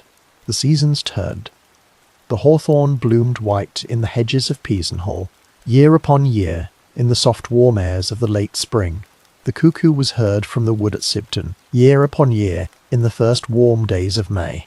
The harvest came up in the long flat fields, year upon year, and the seed drills of Smyth and Sons, painted blue with their small metal cups and their iron wheels, went on out into the wider world, to Russia and to South America and to the wheat fields of Canada, and the village kept its small place in the long quiet pattern of its work. The body of Rose Harsent was laid to rest in the country way, in the early days of June in the year 1902. Her father William, and her mother, and her sisters, and her brothers, walked behind the small coffin in their dark clothes. The minister read the words of the burial. The plain wooden box was lowered into the earth. The villagers stood about the small grave in their Sunday best, and the women laid their hymn books in their laps, and the men held their hats in their hands. The small white night-dress, the patchwork quilt, the candle in its holder, the hymn book on the chest, the letters in the drawer, all the small things of her short life had by then been folded away, by the careful hands of her mother, and the careful eyes of the police, and she herself was given back to the slow patient earth of East Suffolk, where her people had been laid before her, and where her people would be laid after. Mr. and Mrs. Crisp did not stay long at Providence House. The old man, the trial papers later said, was not the same man after that morning of the 1st of June. He sat much in his small armchair beside the fireplace, and he looked long at the rug upon the floor, and he did not, after a while, take much pleasure in the small business of his days. Mrs. Crisp grew weaker still. Within a few years both were laid in the same churchyard where Rose herself had been laid. The square red brick house in the corner opposite Emmett's shop passed to other tenants. The kitchen was scrubbed and scrubbed again, and the flagstones in time grew clean of their long stain. The back stairs were kept. The small attic room beneath the slate was kept. The drawer and the chest was emptied, and other things in time were folded into it. The slate roof did not change. The sash windows did not change. The small low gate of black iron creaked still when it was opened, and the wallflowers in the small front garden bloomed every spring, in the slow quiet way of country flowers that do not know what has passed within the walls behind them. The chapels of the village kept their plain quiet faith. The doctor's chapel in Peasenhall, the small Wesleyan place where Rose had once swept the floor and dusted the pews and polished the small brass fittings, went on with its services. The primitive Methodist chapel at Sibton, a mile down the road, where the choirmaster had stood with his small wooden baton and the alto women had sat in their plain dark dresses, went on with its hymns. New choirmasters came. New singers came. The harmonium played the same old slow tunes for a new generation of voices. The wooden benches were polished by other servants. The small brass fittings were polished by other careful hands. The talk that had once gone underground beneath a field of green wheat slowly went down deeper still, and at last did not come up at all, and was lost to the long memory of the village in the way that even the deepest talk is lost, in time, to those who were not there. The seed drill works of Smyth and Sons went on for many decades. The tall brick building at the edge of the village kept its great hammers and its hiss of steam. The men came out at noon in their leather aprons, with sawdust in their hair, and they ate their bread and cheese on the low walls. The famous blue seed drills with their small metal cups were carried away in long strings of carts to the railway station, and from there to the ports of England, and from the ports to every wheat country in the world. The works went on through the great wars of the 20th century, and through the long quiet years between them, and at last, in the second half of the century, the orders fell away, and the great hammers were stilled, and the long brick building closed its doors. But that was many years yet to come. William Gardiner, with his wife Georgiana and his 6 children, moved away from Peasenhall not long after his return from Ipswich. He took a small house in London. He took up other work of a quieter sort. He went to chapel still, in the wider city, but he did not lead a choir again. His wife stood by him to the end of her days. The 6 children grew up and married and had their own children and lived their own quiet lives in the long city. He died in the year 1941, in his late 70s, having lived almost 40 years more after the night of the storm. He was buried in a quiet way. His name passed slowly out of the long memory of England, except in the small careful books of the law, and the small careful pages of the writers on unsolved crimes. The case itself lay where the writ of nolle prosequi had left it. It was written about in the years that followed in many small books and many long magazine articles. Each writer brought a new small theory. Some said it had been the choirmaster after all, and that the second jury had been deceived. Some said it had been the wife who had at last, on the night of the storm, taken the matter into her own hands. Some said it had been a third figure altogether, a passing stranger, a darker shadow from outside the village. Each writer placed his small theory upon the long table, and each new writer in his turn picked up an older theory and set it aside and laid down his own. The plain truth of the night of the storm was never settled by any of them. It went, with the candle in the small attic room, slowly down into the long dark. The single street of Peasenhall is still there. A traveller who comes today from the larger road, by the small turning at Sipton, will find the village in much the same shape as it had a century ago. The lane runs as it has always run. The cottages of red brick and pale plaster line either side. The small stream still passes along one side of the road, crossed by the small wooden footbridges where the children once leaned to watch the minnows. The Swan still stands, with its low door and its sign that creaks in the wind. The parish church of St. Michael's still stands, with its stone tower and its leaning headstones. The doctor's chapel still stands, set back from the main street, in its small brick quietness. The chapel at Sibton, the primitive Methodist chapel of plain white walls, still stands a mile down the road, kept now by a smaller congregation, but kept nonetheless. Providence House still stands too, on the corner where the village street bends slightly toward the south, opposite the place where Emmett's shop once stood. It is still a square, plain, decent house of red brick, with sash windows of small panes and a door in the centre. The slate roof is the same slate roof. The small front garden is the same small front garden, with its low brick wall, with its iron gate that creaks a little when it is opened, with its bed of lavender and rosemary and wallflowers. The small porch at the back is still there, and the kitchen door, and the small kitchen garden behind. The backstairs are still there, beneath the slate. The small attic room in the gable is still there, with its one window looking out across the village street. It is today a private home. It is lived in. It is loved. It is kept in the careful way of country houses, in much the same shape as it has always been kept. The house does not call attention to itself. There is no plaque upon its wall. There is no sign at its gate. It stands, as it has always stood, in the quiet way of a country house in a country village, and only those who know what once happened beneath its slate know what once happened beneath its slate.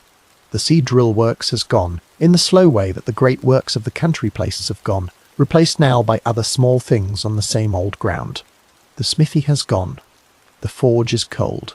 The carts that once filled the road on a market day have long since given way to motor cars, and the motor cars themselves have grown quieter and stranger over the years, and the children no longer kick small stones along the lane in quite the same way, for they walk to a different sort of school, and they live a different sort of school, and they live a different sort of childhood.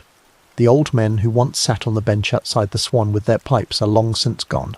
The women who once stood at the pump are long since gone. The postmen who once knew every gate upon their round are long since gone. The whole village, in the long slow turning of the years, has been remade 3 or 4 times over, and yet in its essential shape it is the same village still, lying low among its long flat fields, beneath its wide eastern sky. The graveyard of St. Michael's Church holds many of the names of the village from that older time. The headstones lean a little, in the soft way of old country headstones. The grass between them is kept. The wildflowers come up there each spring.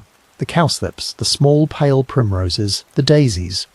The cuckoo is still heard from the wood beyond the wall on the warm days of late April. The bells of the church still ring at their proper hours, on the soft Sundays of East Suffolk, across the same long flat fields that lay beneath the storm of the last day of May in the year 1902. And so, on a quiet evening in the present time, a person who walks through Peasenhall in the soft hour after the rain may stand for a while at the corner where the village street bends slightly toward the south, and may look across at the square red brick house with its sash windows and its iron gate, and may know that this is the house that history once knew as Providence House. The slate roof glistens after the rain, as it must have glistened in the soft grey light of the 1st of June, 100 and more years ago. The wallflowers stand again in their small bed beside the path. The small porch at the back is hidden from the lane by the wall. A light is on in one of the windows of the upper floor. A family lives there. The kettle, perhaps, is on the hob. The small ordinary work of an ordinary household goes on, as it has gone on, with brief sad pauses, for all the years between then and now. It is here that the candle, at last, must be allowed to burn down. The storm of the last day of May in the year 1902 has long since passed away over the eastern marshes toward the sea. The cattle that stood close together beneath the trees in the lightning have long since gone to their own slow ends. The old men who watch the swallows fly low above the seed drill works have long since gone to their rest in the churchyard at St. Michael's. The choir of the chapel at Sibton has had 100 new voices since the alto woman in the plain dark dress sat with her hymn book in her lap. The single street of the village has known 100 springs and 100 autumns since the wet stones of that wild night dried again in the sun.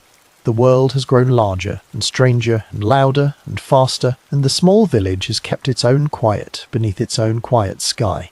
Yet the small things of that time still rest, somewhere, in the long, careful keeping of the past. The letters that lay in the drawer in the chest of drawers are kept now in the archives at the county, in their long buff folders, with their small, careful labels. The papers of the trials at Ipswich are kept in their bound volumes, in the great record offices of England, where any careful hand may read them again. The doctor's notes are kept. The constable's notebook is kept. The small piece of broken paraffin lamp is gone, perhaps, to the dust, but the long, careful written record of it is kept. The case is kept. The names are kept. And so the storyteller, before the last small flame is allowed to gutter out, must speak the names that history remembers, in the soft and reverent way that names are spoken at the close of such a tale. There was a young woman of 22 who had been raised in a small cottage of the village, who was the daughter of a labouring man and his wife, who had a sister and brothers, who sang an alto part in the choir of a small whitewashed chapel a mile down the road, who liked the old hymns best, who kept her boots polished black for the Sabbath, who wore a plain dark dress in the morning and a clean white apron over it in the day, who slept beneath a patchwork kilt in a small attic room beneath the square red brick house on the corner.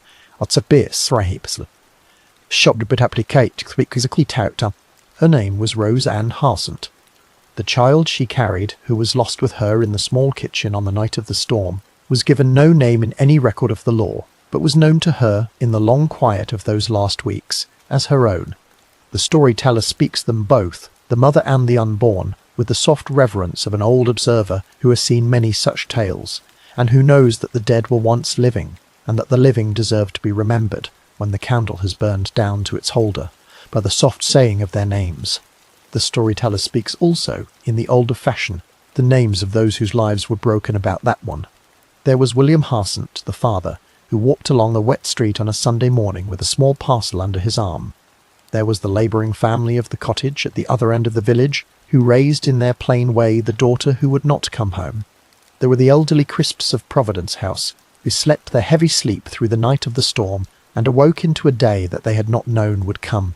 There were the children of a small semi-detached cottage on the main street, who would carry through their long lives the long shadow of a name they had not chosen. There was a wife named Georgiana, who stood in a witness box in a panelled chamber and answered the careful questions of a man in a black robe. There were 2 young men of the village who had once leaned against the wall of a small chapel in the spring of 1901, and who could never afterward unhear what they said they had heard. There was, somewhere behind the door that no court could open, a figure that came in at midnight in the rain, and went out again before the dawn, and is known now only to whatever small piece of the long quiet keeping holds such things. The candle has burned low. The night is far gone. The single street of Peasenhall lies quiet beneath its slate, in our own time and in every time. The slate roof of Providence House glistens under whatever light the sky now gives it. The small porch at the back has long since been mended. The flagstones of the kitchen have long since been swept and reswept.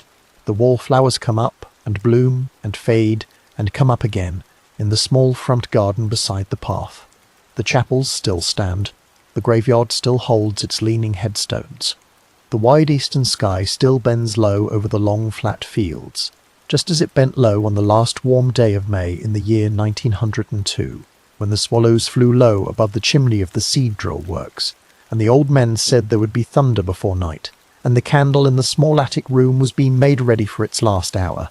The candle burned low, the chamber fell silent, and history, once again, turned the page in the dark.